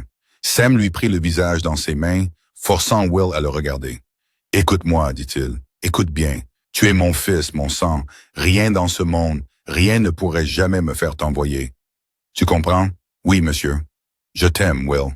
Même quand tu mets des serpents dans les chambres des gens, même quand tu me rends fou, même quand je ne sais pas comment le montrer. » La voix de Sam se brisa. « Je t'aime, et je suis désolé de ne pas l'avoir dit assez. » Le visage de Will s'effondra, et il jeta ses bras autour du cou de son père. « Je t'aime aussi, pas. » Clara se tenait tranquillement à les regarder, ses propres larmes coulant enfin. Ce moment n'était pas le sien. Il leur appartenait, père et fils, guérissant une blessure qui festerait depuis des années. Mais alors Sam leva les yeux vers elle par-dessus l'épaule de Will. « Merci, dit-il doucement. de l'avoir trouvé. Je savais où chercher. Les yeux de Sam rencontrèrent les siens. Tu as toujours semblé savoir. Ils retournèrent au ranch ensemble. Will assis devant son père, Clara suivant derrière. Le soleil se couchait quand ils arrivèrent, peignant tout en nuances d'or et de rose. Emma courut à leur rencontre. Son visage était strié de larmes. Elle jeta ses bras autour de Will dès qu'il descendit. « Ne refais plus jamais ça », cria-t-elle. « J'ai eu tellement peur, je suis désolée, tu devrais l'être. » Mais elle le serrait fort tout en le grondant. « Stupide, stupide, stupide, stupide. » Rosie sortit en trottinant après elle, serrant son lapin. Elle leva les yeux vers Will avec des yeux solennels. « T'es-tu enfui? »« Un peu. Vas-tu recommencer? » Will regarda son père, puis Clara. « Non, dit-il, je ne vais nulle part. » Cette nuit-là, après que les enfants furent couchés, Sam trouva Clara sur le porche. Elle était assise sur les marches, regardant les étoiles apparaître. Il s'assit à côté d'elle, assez près pour que leurs épaules se touchent presque. « Quelle journée, dit-il. C'est un mot pour le décrire. » Le silence s'étira entre eux, mais il était confortable maintenant. « Facile, je ne savais pas, dit Sam finalement, à propos de ce que cette femme avait dit à Will. Je n'aurais jamais. Je sais. C'est de mon fils difficile, têtu, merveilleux. L'idée qu'il ait porté ça tout ce temps. Les enfants entendent des choses. Ils font des connexions qui n'existent pas. Ce n'est pas ta faute. » Sam se frotta le visage avec ses deux mains. « Si, c'est le cas, j'aurais dû lui parler davantage. Aurais dû lui dire que je l'aimais davantage. Aurais dû. Tu le fais maintenant. C'est ce qui compte. » Il la regarda, son expression brute et ouverte d'une manière qu'elle n'avait jamais vue auparavant. « Tu es quelque chose d'autre, Clara Sullivan. Alors, tu l'as dit. Je le pense. » Il tendit la main et prit la sienne. Sa paume était rugueuse, cailleuse, chaude. « Je ne sais pas ce que nous aurions fait sans toi. Vous auriez géré. » « Non. » Sa prise se resserra. Nous n'aurions pas. Clara regarda leurs mains jointes, sentant son cœur battre contre ses côtes. C'était dangereux. C'était exactement ce que tout le monde en ville murmurait. Elle s'en fichait. « Sam, je sais. » Sa voix était douce. « Je sais que c'est compliqué. Je sais que les gens parlent. Je sais que je n'ai pas le droit de ressentir ce que je ressens. Que ressens-tu? » Il resta silencieux un long moment. Puis il leva sa main à ses lèvres et y déposa un baiser sur ses jointures. « Reconnaissant, dit-il, plein d'espoir, terrifié. Terrifié de quoi? » Ses yeux rencontrèrent les siens. « De te perdre comme je l'ai perdu. » Le souffle de Clara se bloqua. « Sam, je ne demande rien. Je n'attends rien. Il arrêta de secouer la tête. Je voulais que tu saches. Quoi qu'il arrive, je voulais que tu saches que tu comptes pour moi et pour nous tous. » Clara serra sa main, ses yeux brûlants de larmes qu'elle refusa de verser. « Je ne vais nulle part, » murmura-t-elle. « Promis? » Elle pensa à Rosie lui posant la même question, à Will sanglotant dans ses bras, à Emma lui offrant de l'eau après l'incident de l'église. « Promis? » Sam hocha lentement la tête. Puis il lâcha sa main et se leva. « Dors bien. Demain sera une autre longue journée. N'est-ce pas toujours le cas? » Il faillit sourire. Oui, c'était le cas. Il rentra et Clara resta seule sur le porche, regardant les étoiles défiler au-dessus. Elle ne savait pas ce que demain apporterait. Elle ne savait pas si les murmures s'aggraveraient, si Cornelius Blake créerait des problèmes, si tout s'effondrerait. Mais en ce moment, elle ressentit quelque chose qu'elle n'avait pas ressenti depuis très longtemps. Elle se sentait à sa place. L'odeur réveilla Clara avant les cris. De la fumée, épaisse et âcre, lui brûlant la gorge avant même qu'elle n'ouvre les yeux. Elle était sortie du lit et courait avant que son esprit ne rattrape son corps. Le couloir était brumeux et elle pouvait entendre la voix de Sam dehors, vive d'urgence. « Miguel, prends les chevaux maintenant. » Clara éclata sur le porche et son cœur s'arrêta. Le pâturage est brûlait. Les flammes rampaient sur l'herbe sèche comme des êtres vivants dévorant tout sur leur passage. La sécheresse estivale avait transformé la vallée en petit bois, et maintenant elle en payait le prix. C'est elle. La voix de Sam coupa son choc. « Prends les enfants. » Elle courut à l'intérieur, prenant les escaliers 4 à 4. Emma était déjà réveillée, tirant Rosie de son lit. « Je les ai, » dit Emma, sa voix stable malgré son visage pâle. « Will prend Dusty. Amenez-les au puits. Restez là. Ne bougez pas. Clara courut dehors. Sam et Miguel travaillaient déjà, frappant les flammes avec des couvertures mouillées, essayant de créer une trouée entre le brasier et la grange. Elle attrapa une couverture, la trempa dans l'abreuvoir et les rejoignit. La chaleur était insupportable. Les bras de Clara lui faisaient mal en quelques minutes. Ses poumons brûlaient à cause de la fumée. Mais elle ne s'arrêta pas, ne pouvait pas s'arrêter. « Ça se propage trop vite !» cria Miguel. « On ne peut pas le contenir, on doit essayer !» Le visage de Sam était strié de suie, ses yeux sauvages. « Tout ce que nous avons est dans cette grange. » Clara regarda les flammes, puis la grange, puis Sam. Elle prit une décision. « Le foin, dit-elle. Il faut déplacer le foin. Il n'y a pas de temps. Si la grange prend feu, nous perdons tout. Le foin est sec, ça montera comme du papier. » Elle lui attrapa le bras. « Sam, il faut essayer. » Quelque chose changea dans ses yeux. La confiance peut-être, ou le désespoir. « Miguel, continue de travailler la coupure de feu. Clara avec moi. » Ils coururent à la grange. La chaleur était pire à l'intérieur. L'air épais de fumée et des sons paniqués des chevaux. Sam ouvrit grand les stalles, laissant les animaux s'enfuir dans la cour. « Aide-moi avec ça. » Il attrapa une extrémité d'une balle de foin. Clara attrapa l'autre. Travaillèrent dans un silence désespéré, transportant les balles hors de la grange et loin des flammes qui approchaient. Les mains de Clara étaient à vif en quelques minutes, ses muscles hurlaient, mais elle ne ralentit pas. « C'est la dernière », haleta Sam. Clara se tourna pour regarder le feu. Il avait atteint le bord de la cour, léchant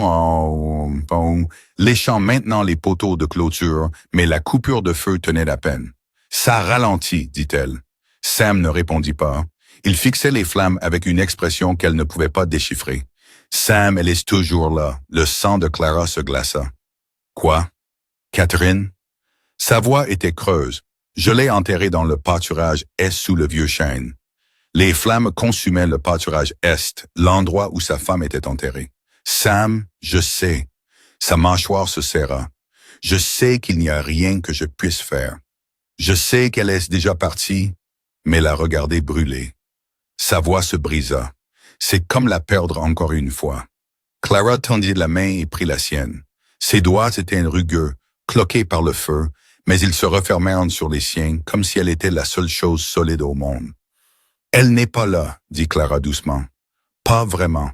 Elle est avec tes enfants. Elle est dans la détermination d'Emma et l'entêtement de Will et le rire de Rosie. Le feu ne peut pas toucher ça. » Sam la regarda, ses yeux humides de plus que de la fumée. « Comment fais-tu ça? » « Faire quoi? » « Dire exactement ce dont j'ai besoin d'entendre. » Avant que Clara ne puisse répondre, la voix de Will retentit dans la cour. « Papa, viens vite! » Ils coururent. Will se tenait près du puits, pointant la route. Une charrette approchait et même de loin, Clara reconnut le conducteur. Cornelius Blake. L'expression de Sam se durcit. « Mettez les enfants à l'abri. » Sam. « Maintenant, Clara. » Elle rassembla les enfants et les dirigea vers la maison, mais elle s'arrêta sur le porche, regardant la charrette de Blake s'arrêter. Garrett. Blake descendit de sa coûteuse combinaison, toujours immaculé malgré la fumée qui emplissait l'air. « On dirait que vous avez eu des ennuis. Le feu a commencé dans le pâturage est. Nous l'avons sous contrôle. » Vraiment, les yeux de Blake balayèrent le paysage carbonisé, les ouvriers épuisés, le ranch meurtri. Ça ne ressemble pas à du contrôle. Que voulez-vous, Cornelius? Juste de la bonhomie. Blake sourit, mais ça n'atteignit pas ses yeux. J'ai entendu dire que vous aviez des moments difficiles ces derniers temps. La sécheresse a été dure pour tout le monde. Et maintenant ce feu. Il secoua la tête. C'est beaucoup de malchance pour un seul homme. Les mains de Sam se crispèrent sur ses côtés. Allez droit au but. Je suis un homme d'affaires, Garrett. Je vois une opportunité. Je la saisis. Blake fouilla dans son manteau et en sortit un papier plié. Je suis prêt à vous faire une offre. Prix juste pour votre terre. Assez pour recommencer ailleurs. C'est ma maison. C'est un tas de dettes et de bétail mourant. La voix de Blake s'aiguisa. Réveillez-vous, Sam. Vous vous noyez. Je vous offre une bouée de sauvetage. Et si je ne la prends pas, le sourire de Blake devint froid. Alors j'attends. Tôt ou tard, la banque viendra frapper à la porte. Et quand ils le feront, je serai là avec une offre beaucoup plus basse. Il remit le papier dans son manteau. Pensez-y, pensez à vos enfants. Qu'est-ce qui est le mieux pour eux? Il fit un chapeau et remonta dans sa charrette. Oh, et Garrett! Il regarda par-dessus son épaule. Vous feriez mieux de reconsidérer vos arrangements domestiques. Les gens parlent. Ce n'est pas bon pour les affaires. Ses yeux lancèrent un regard à Clara sur le porche. Ni pour les réputations. La charrette s'éloigna. Sam resta figé, ses épaules rigides d'une rage à peine contenue. Clara descendit du porche. Sam, ne fais pas ça. Sa voix était rauque. Ne fais pas ça. Il s'éloigna vers le pâturage brûlé, vers l'endroit où sa femme était enterrée. Clara le laissa partir. Cette nuit-là, Clara ne put dormir. Elle pensait sans cesse au feu, à la vitesse à laquelle il s'était propagé, à sa position parfaite, à Cornelius Blake arrivant avec une offre avant même que la fumée ne se soit dissipée. Quelque chose n'allait pas. Elle trouva Miguel dans sa grange s'occupant des chevaux. « Le feu, dit-elle sans préambule. Où a-t-il commencé? » Miguel leva les yeux, ses yeux sombres, méfiants. Le pâturage est près de la ligne de clôture. Comment? La foudre? Peut-être l'herbe sèche? Ça aurait pu être n'importe quoi. Mais vous ne pensez pas. Miguel resta silencieux un long moment. Puis il soupira. J'ai trouvé quelque chose. Quand nous combattions les flammes, il fouilla dans sa poche et en sortit un petit objet métallique.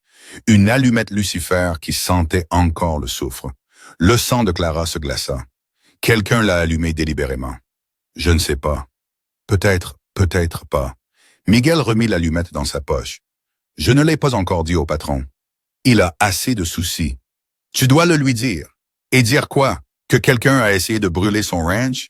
Que quelqu'un veut qu'il parte? Miguel secoua la tête. Il le sait déjà, Miss Clara.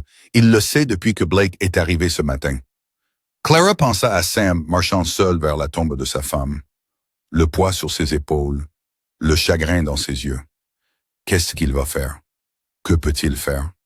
La voix de Miguel était lourde. Se battre.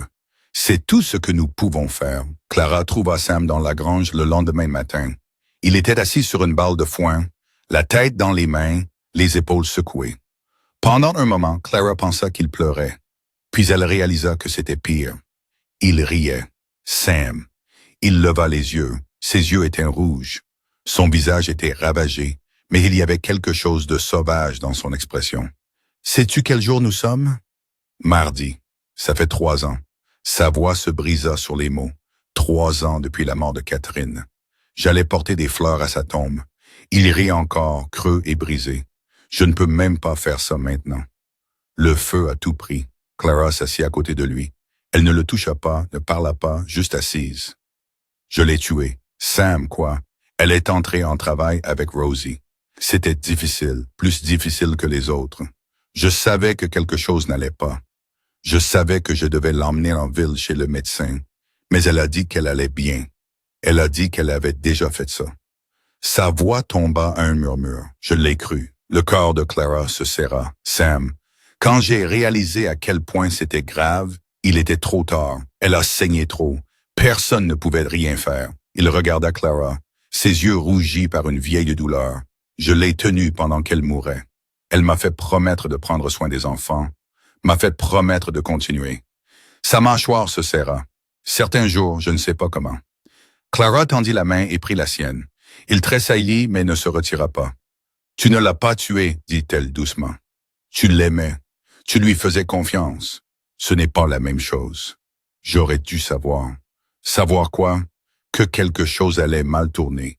Que la femme que tu aimais cachait combien elle souffrait parce qu'elle ne voulait pas que tu t'inquiètes. » Clara serra sa main. « Tu n'aurais pas pu la sauver, Sam. Parfois, les gens meurent et il n'y a rien que nous puissions faire. Ce n'est pas juste et ce n'est pas bien. Mais c'est la vérité. » Sam la fixa. Quelque chose changea dans ses yeux. « Tu as l'air de savoir. »« Je sais. » La gorge de Clara se serra. « Mon frère s'est noyé quand il avait 10 ans. J'étais censé le surveiller. Je me suis détourné un instant et quand j'ai regardé en arrière, elle ne put finir. Clara, j'ai passé des années à me blâmer, des années à croire que je l'avais tué. Mais je ne l'ai pas fait. J'étais juste un enfant qui a fait une erreur. » Elle croisa son regard. « Et tu étais juste un mari qui faisait confiance à sa femme. Ce n'est pas un meurtre, c'est de l'amour. » Sam resta silencieux un long moment, puis lentement, il porta sa main à ses lèvres et y déposa un baiser sur ses jointures. « Tu es trop bien pour cet endroit, » murmura-t-il. « Trop bien pour moi. » Ce n'est pas vrai. Si. Il la regarda et il y avait quelque chose de nouveau dans ses yeux. Quelque chose qui fit battre son cœur. Mais je suis trop égoïste pour te laisser partir. Avant qu'elle ne puisse répondre, des cris retentirent de la cour. Patron, patron, venez vite. Ils coururent dehors. Miguel se tenait près de la clôture, le visage sombre. À côté de lui se tenait un homme que Clara ne reconnut pas, mince, nerveux, tenant son chapeau dans ses mains. « Qu'est-ce que c'est » demanda Sam. « Cet homme dit qu'il travaille pour Blake, dit Miguel.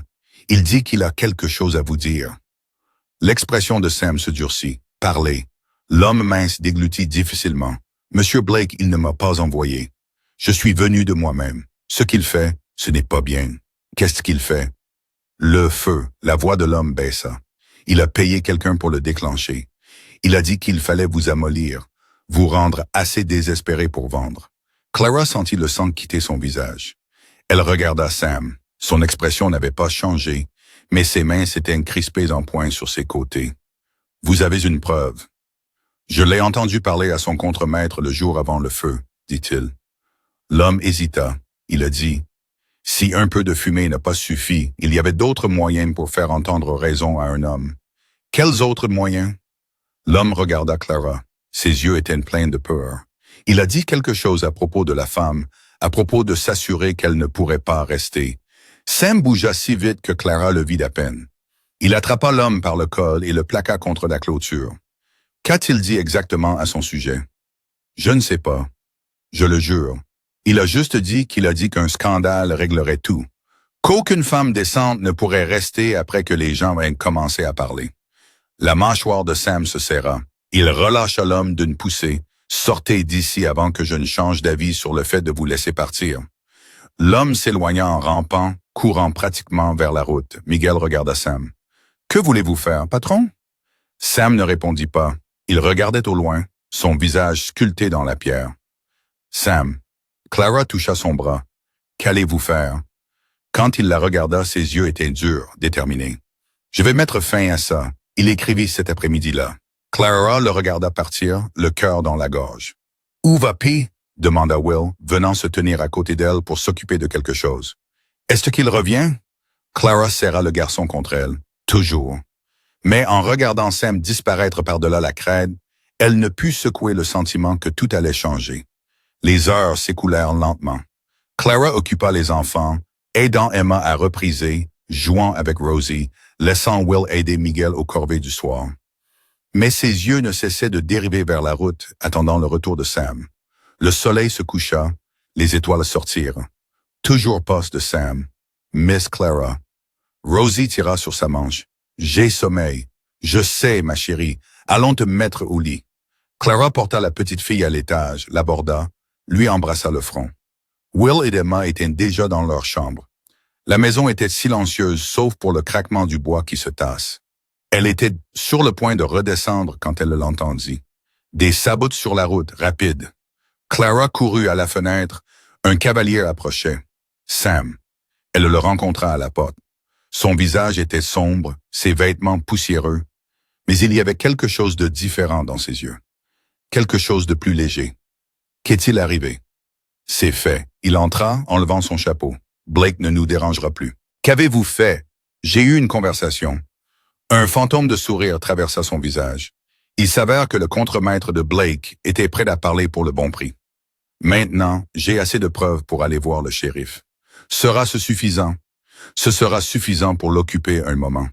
Assez longtemps pour que je trouve le reste.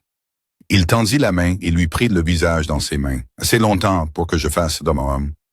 Il l'embrassa. C'était doux au début, une question timide. Mais quand les mains de Clara remontèrent pour agripper sa chemise, le tirant plus près, quelque chose se libéra entre eux. Il l'embrassa comme un homme qui se noie trouve de l'air, comme un homme qui était seul dans le noir depuis 3 ans et qui avait enfin trouvé la lumière. Quand ils se séparèrent enfin, ils respiraient tous les deux difficilement. « Je n'aurais pas dû faire ça, » dit Sam rudement. « J'aurais dû demander. J'aurais dû. » Sam. « Quoi? » Clara sourit. Tais-toi et embrasse-moi encore. Il le fit. Plus tard, bien plus tard, ils se tenaient sur le porche ensemble, regardant les étoiles. Les gens vont parler, dit Sam doucement, plus qu'ils ne le font déjà. Je sais que ce ne sera pas facile. Blake pourrait encore causer des ennuis. La ville ne vous acceptera peut-être jamais. Je sais. Il se tourna pour la regarder. Alors pourquoi souriez-vous? Clara leva la main et toucha son visage. Ce visage buriné, fatigué, magnifique. Parce que pour la première fois de ma vie, dit-elle, je sais exactement où j'ai ma place.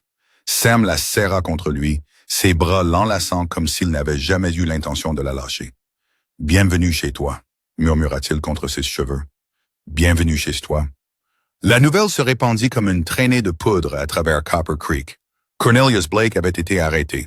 Le shérif était venu le chercher à l'aube avec des papiers, des témoins et suffisamment de preuves pour faire croire même les habitants les plus sceptiques. Incendie criminel, tentative de fraude, complot pour détruire les moyens de subsistance d'un homme. La vallée bourdonna de commérages pendant des jours, mais Clara remarqua à peine. Elle était trop occupée à attendre que l'autre chaussure tombe, car même avec Blake parti, les murmures ne s'étaient pas arrêtés. Au contraire, ils s'étaient aggravés. Maintenant, les gens ne parlaient plus seulement de la femme de Boston vivant avec le veuf. Ils parlaient de la façon dont elle était restée pendant le feu, de la façon dont elle s'était battue à ses côtés, de la façon dont Sam Garrett l'avait embrassée sur son porche où quiconque passait pouvait voir. « Tu aurais dû être plus prudente, » dit Martha, arrivant au ranch 3 jours après l'arrestation de Blake. Sa voix était tranchante, mais ses yeux étaient inquiets. « La moitié de la ville vous a vus tous les deux hier soir. » L'estomac de Clara se serra. « Quoi? » Les Henderson passaient, ont tout vu. Martha croisa les bras. Au matin, tout le monde dans la vallée était au courant. Clara ferma les yeux, la honte et la défiance se disputant dans sa poitrine. C'était un baiser. Un baiser suffit. La voix de Martha s'adoucit légèrement. « Je ne dis pas que vous avez mal fait. Je dis que d'autres penseront que vous l'avez fait et ils vous le feront payer. Laissez-les. Facile à dire, plus difficile à vivre. » Martha jeta un coup d'œil vers la maison. « As-tu parlé à Sam de ça? »« Pas encore. Tu dois le faire avant que quelqu'un d'autre ne le fasse. » Clara trouva Sam dans la grange réparant un harnais. Il leva les yeux quand elle entra et quelque chose traversa son visage. De la chaleur rapidement réprimée. « Martha est là, » dit Clara. « Je sais. J'ai vu sa charrette. » Elle dit, « Les gens parlent de nous, du baiser. » Les mains de Sam s'arrêtèrent sur le cuir. Je m'en doutais. Et il posa le harnais et se tint face à elle. Son expression était illisible. « Que veux-tu que je dise, Clara? » « Je ne sais pas. » Sa voix se brisa. « Je ne sais pas ce que tout ça signifie. Je ne sais pas ce que tu veux. Je ne sais pas. Je te veux. » Les mots restèrent suspendus dans l'air entre eux, simples et dévastateurs. « Sam, je veux que tu restes. Je veux me réveiller chaque matin en sachant que tu es là. Je veux que mes enfants grandissent avec toi dans leur vie. » Il fit un pas de plus. « Mais je ne peux pas te demander de faire ça. Pas quand cela signifie tout abandonner. Qu'est-ce que j'abandonne? Je n'ai rien. Tu as ta réputation, ce qu'il en reste. » Sa voix était amère. « Si tu restes ici sans être marié après ce que les gens ont vu, tu ne pourras jamais aller ailleurs. Tu seras piégé. Peut-être que je ne veux aller nulle part ailleurs. » La mâchoire de Sam se serra. « Tu ne le sais pas. Tu n'es ici que depuis quelques semaines. Une fois que l'éclat s'estompe, une fois que tu vois ce qu'est vraiment cette vie. » Je l'ai vu. Clara s'approcha, assez près pour le toucher. J'ai vu l'épuisement et le chagrin et le travail sans fin. Je t'ai vu t'effondrer et te reconstruire. J'ai vu tes enfants souffrir et guérir. Sa voix s'adoucit. Et je t'ai vu, Sam, le vrai toi, celui que tu essayes si fort de cacher. Clara, je ne pars pas à moins que tu ne me dises de partir. Sam la fixa, quelque chose se brisant derrière ses yeux. Je ne peux pas te dire de partir. Dieu m'aide. J'ai essayé. Je me suis dit 100 fois que ce serait mieux pour tout le monde si tu te contentais de... Il secoua la tête. Mais je ne peux pas.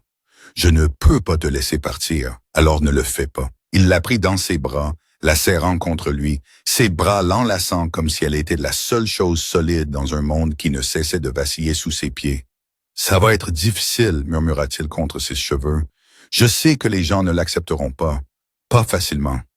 Je sais que tu devras te battre tous les jours pour le respect, pour l'acceptation, pour tout. Clara recula et leva les yeux vers lui, ses yeux fermes.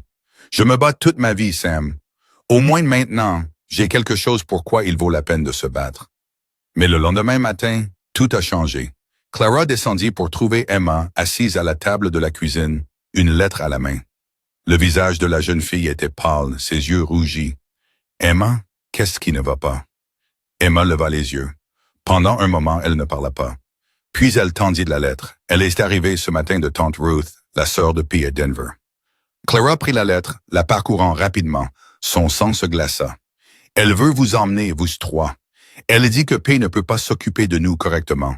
Elle dit que ce n'est pas bien que nous vivions ici avec une femme de caractère douteux. La voix d'Emma se brisa. Elle dit que si P. ne nous envoie pas à Denver, elle demandera à la cour. Clara tressaillit comme si elle avait été giflée. Elle dit que si P. ne nous envoie pas à Denver, elle demandera à la cour. Emma trembla. Essayera de nous emmener. Les mains de Clara tremblaient. Elle posa la lettre avec soin, essayant de garder sa voix ferme. Ton père est-il au courant? Pas encore. Il est dans le pâturage nord. Les yeux d'Emma se remplirent de larmes. Miss Clara, je ne veux pas aller à Denver. Je ne veux pas partir, P. Je ne veux pas partir. Elle s'arrêta, son visage se décomposant. Je ne veux pas te quitter. Le cœur de Clara se brisa. Elle s'agenouilla à côté de la chaise d'Emma et prit ses mains. Écoute-moi. Personne ne vous emmène nulle part. Tu comprends? Ton père ne le permettra pas. Je ne le permettrai pas.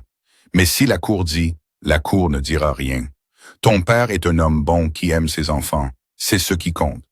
Mais tante Ruth a dit, « Michael, non. » Je me fiche de ce que tante Ruth a dit. La voix de Clara était féroce.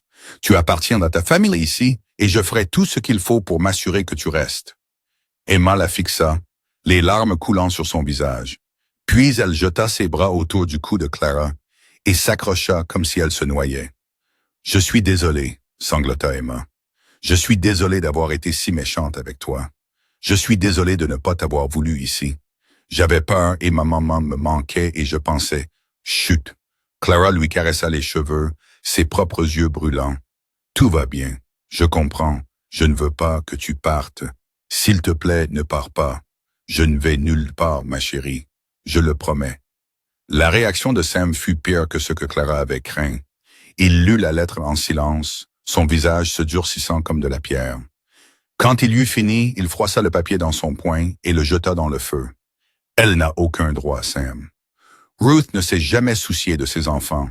Elle n'est pas venue quand Catherine est morte. Elle n'a pas offert d'aide. Elle s'est juste assise dans sa luxueuse maison de Denver et a jugé de loin. Sa voix tremblait de rage. Et maintenant, elle veut les prendre à cause des commérages. Elle pourrait avoir un cas. Clara détestait de dire, mais c'était vrai. Si elle va au tribunal, si elle amène des témoins, si elle a Nettie Blake et tous les autres qui témoignent de ce qu'ils ont vu et entendu, tu pourrais les perdre. Tous les trois. La couleur quitta le visage de Sam. Non, je ne dis pas que c'est juste. Je dis que c'est possible. Clara prit une inspiration. À moins que quoi? Elle ne pouvait pas le regarder. À moins que je ne parte. Non. Sam, j'ai dit non. Il lui attrapa les épaules, la forçant à croiser son regard. Tu ne pars pas. Je ne te perdrai pas pour sauver ma réputation. Il ne s'agit pas de réputation. Il s'agit de tes enfants. Mes enfants t'aiment. Emma vient de passer 1 heure à pleurer parce qu'elle pensait que tu pourrais partir. Will n'a pas fait une seule farce depuis le feu. Et Rosie, sa voix se brisa. Rosie t'appelle maman quand elle pense que personne n'entend. Le cœur de Clara s'arrêta. Quoi? Elle le murmure la nuit quand tu la mets au lit. Les yeux de Sam étaient brillants de larmes non versées. Elle pense que tu ne sais pas. Clara porta sa main à sa bouche submergée.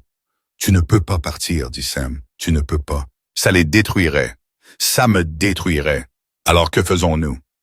Sam resta silencieux un long moment. Quand il parla, sa voix était rauque mais déterminée. Nous arrêtons de courir. Nous arrêtons de nous cacher. Nous montrons à cette vallée exactement qui nous sommes et ce que nous défendons. Il prit ses mains dans les siennes, et nous le faisons ensemble. Le plan se mit en place rapidement.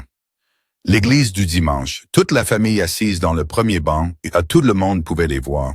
« Es-tu sûr de ça ?» demanda Clara la veille au soir, l'estomac noué par les nerfs. « Non !»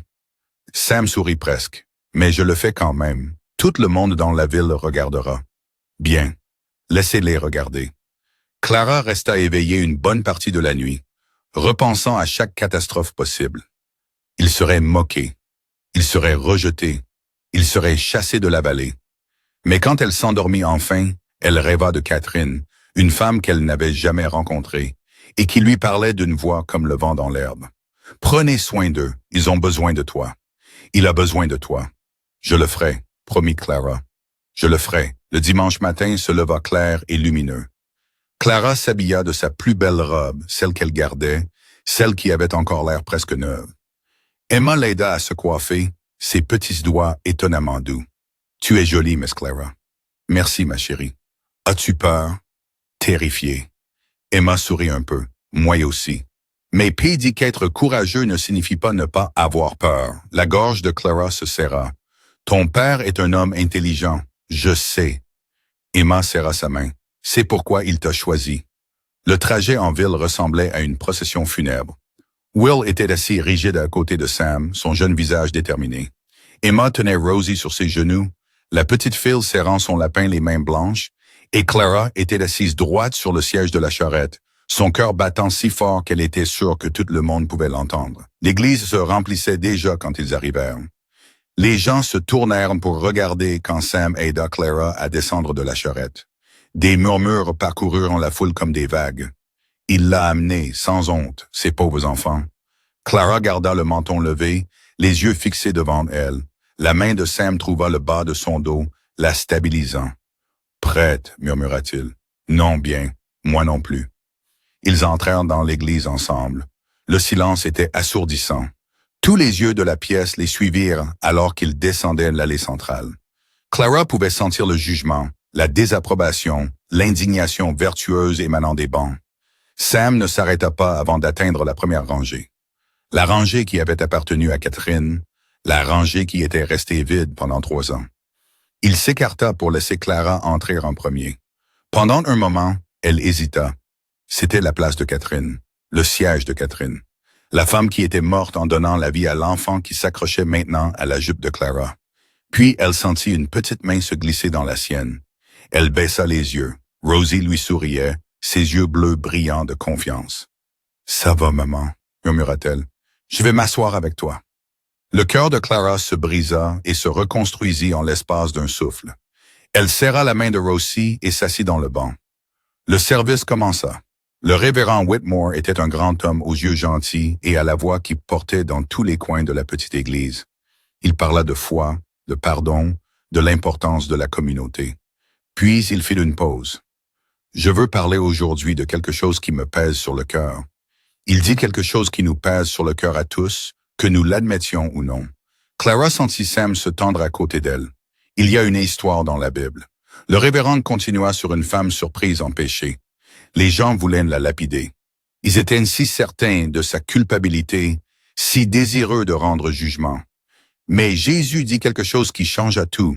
Il dit que celui qui est sans péché jette la première pierre. Un murmure parcourut l'assemblée.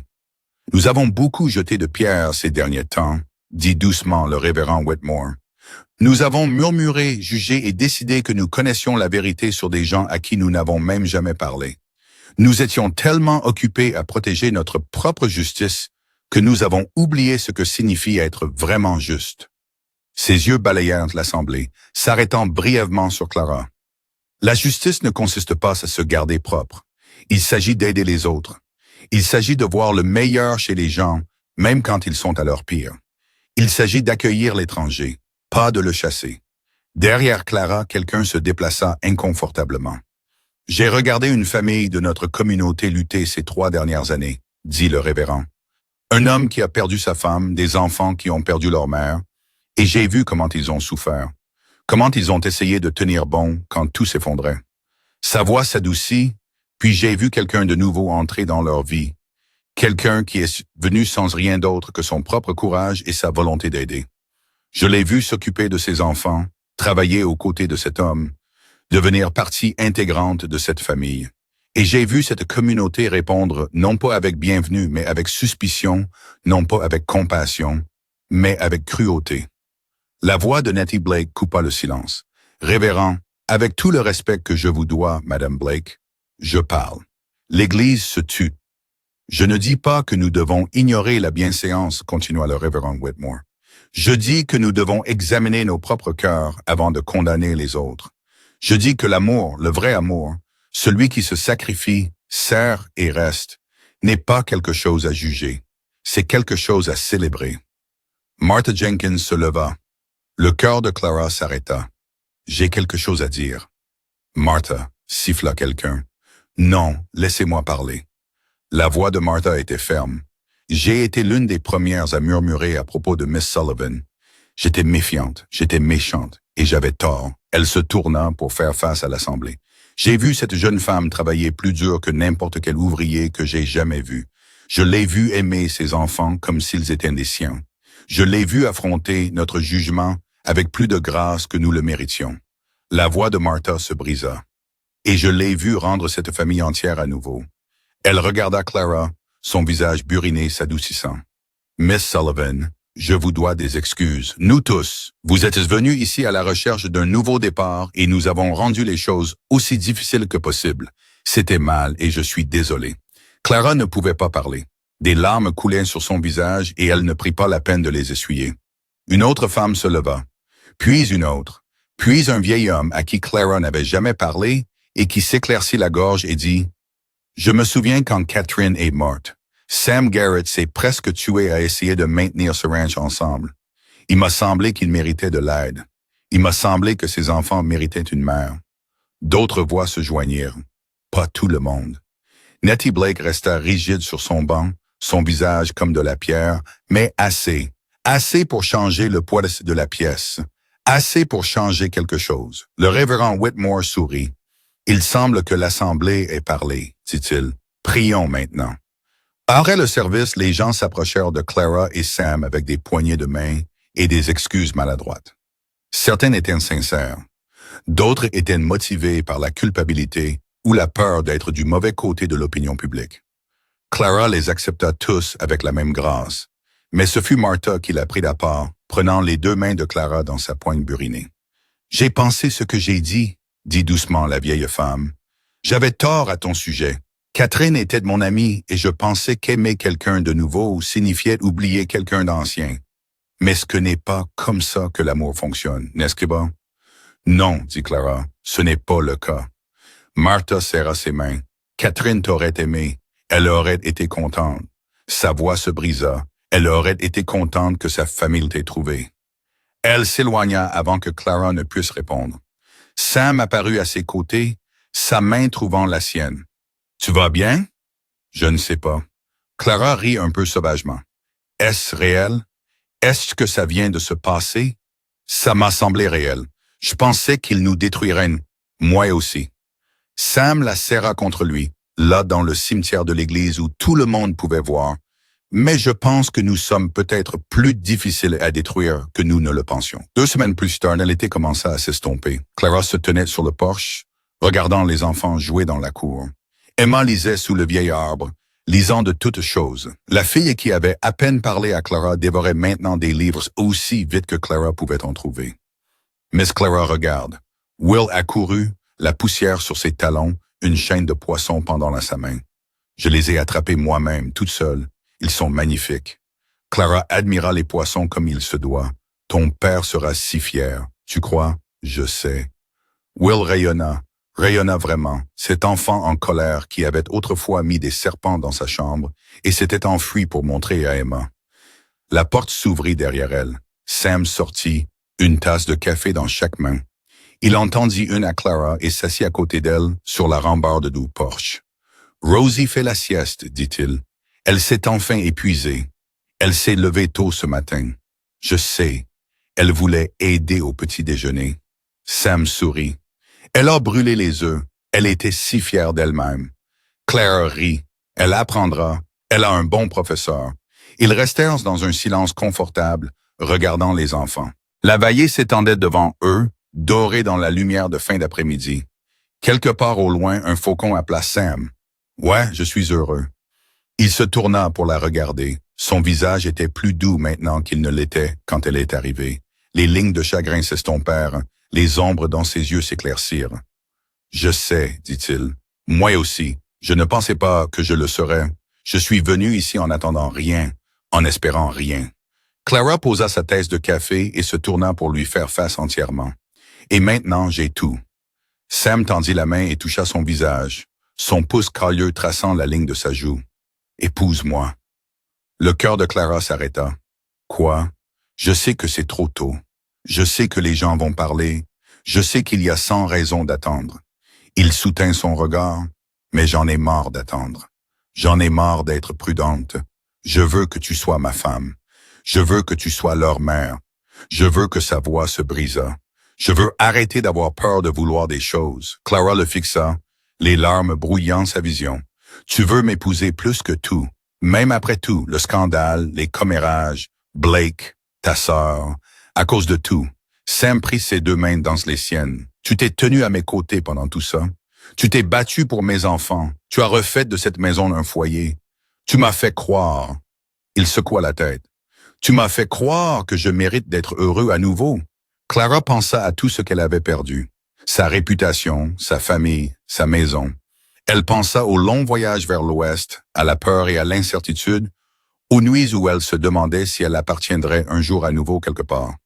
Et puis elle pensa à cet homme fort, têtu, brisé, magnifique, qui la regardait comme si elle était de la réponse à toutes les questions qu'il s'était jamais posées. « Oui, murmura-t-elle. Oui, oui, je t'épouserai, je resterai, je... » Elle ne termina jamais la phrase. Il l'embrassa, la tirant dans ses bras. Et pendant un long moment, il n'y eut rien d'autre au monde que les deux, enlacés sur ce porche, dans cette maison qu'ils avaient construite sur les cendres de leur chagrin. Pause. Embrasser Miss Clara. La voix de Will brisa le moment. Clara recula en riant, le visage rougi. Emma avait posé son livre et les regardait avec un petit sourire secret. Rosie était apparue dans l'embrasure de la porte, serrant son lapin, les yeux écarquillés. « Est-ce que ça veut dire que Miss Clara reste pour toujours? » demanda Rosie. Sam regarda Clara. Clara regarda Sam. « Oui, ma chérie, dit-il, la voix rauque d'émotion. Ça veut dire qu'elle reste pour toujours. » Rosie réfléchit un moment, puis son visage s'illumina d'un sourire radieux. « Bien, dit-elle, parce que Bonnie l'aime bien, et moi aussi. » Elle trottina et grimpa sur les genoux de Clara, se blottissant contre sa poitrine comme si elle le faisait depuis toujours. Emma vint s'asseoir sur les marches du porch, son épaule frôlant le genou de Sam. Will s'affala dans l'herbe, Dusty se blottissant à ses côtés. Et Clara était assise là, entourée de cette famille qu'il avait choisie, tenant cet enfant qu'il appelait maman, à côté de cet homme qui serait son mari, et sentit quelque chose s'installer au plus profond de sa poitrine, la paix. Pas la paix de n'avoir plus rien à perdre, mais la paix d'avoir tout ce qui vaut la peine d'être gardé. Le soleil descendit vers les montagnes, peignant la vallée de teintes d'or et de rose. L'été touchait à sa fin, mais quelque chose d'autre commençait, quelque chose qui durerait. Clara Sullivan était venue dans le Montana avec rien que de la honte et un espoir désespéré d'une seconde chance. Elle avait trouvé bien plus. Elle avait trouvé un foyer, et elle savait que cela valait chaque bataille, chaque murmure, chaque moment de doute et de peur. Parce que le foyer n'était pas un endroit. Le foyer, c'était les bras de cet homme autour d'elle. Le foyer, c'était les rires de ses enfants. Le foyer, c'était la connaissance que, quoi qu'il arrive ensuite, elle ne serait plus jamais seule. Elle déposa un baiser sur les boucles sombres de Rosie, sentit la main de Sam trouver la sienne, et regarda le soleil se coucher sur la vallée qui serait la sienne pour toujours. C'est là qu'elle avait sa place. C'était de sa famille. C'était de la maison.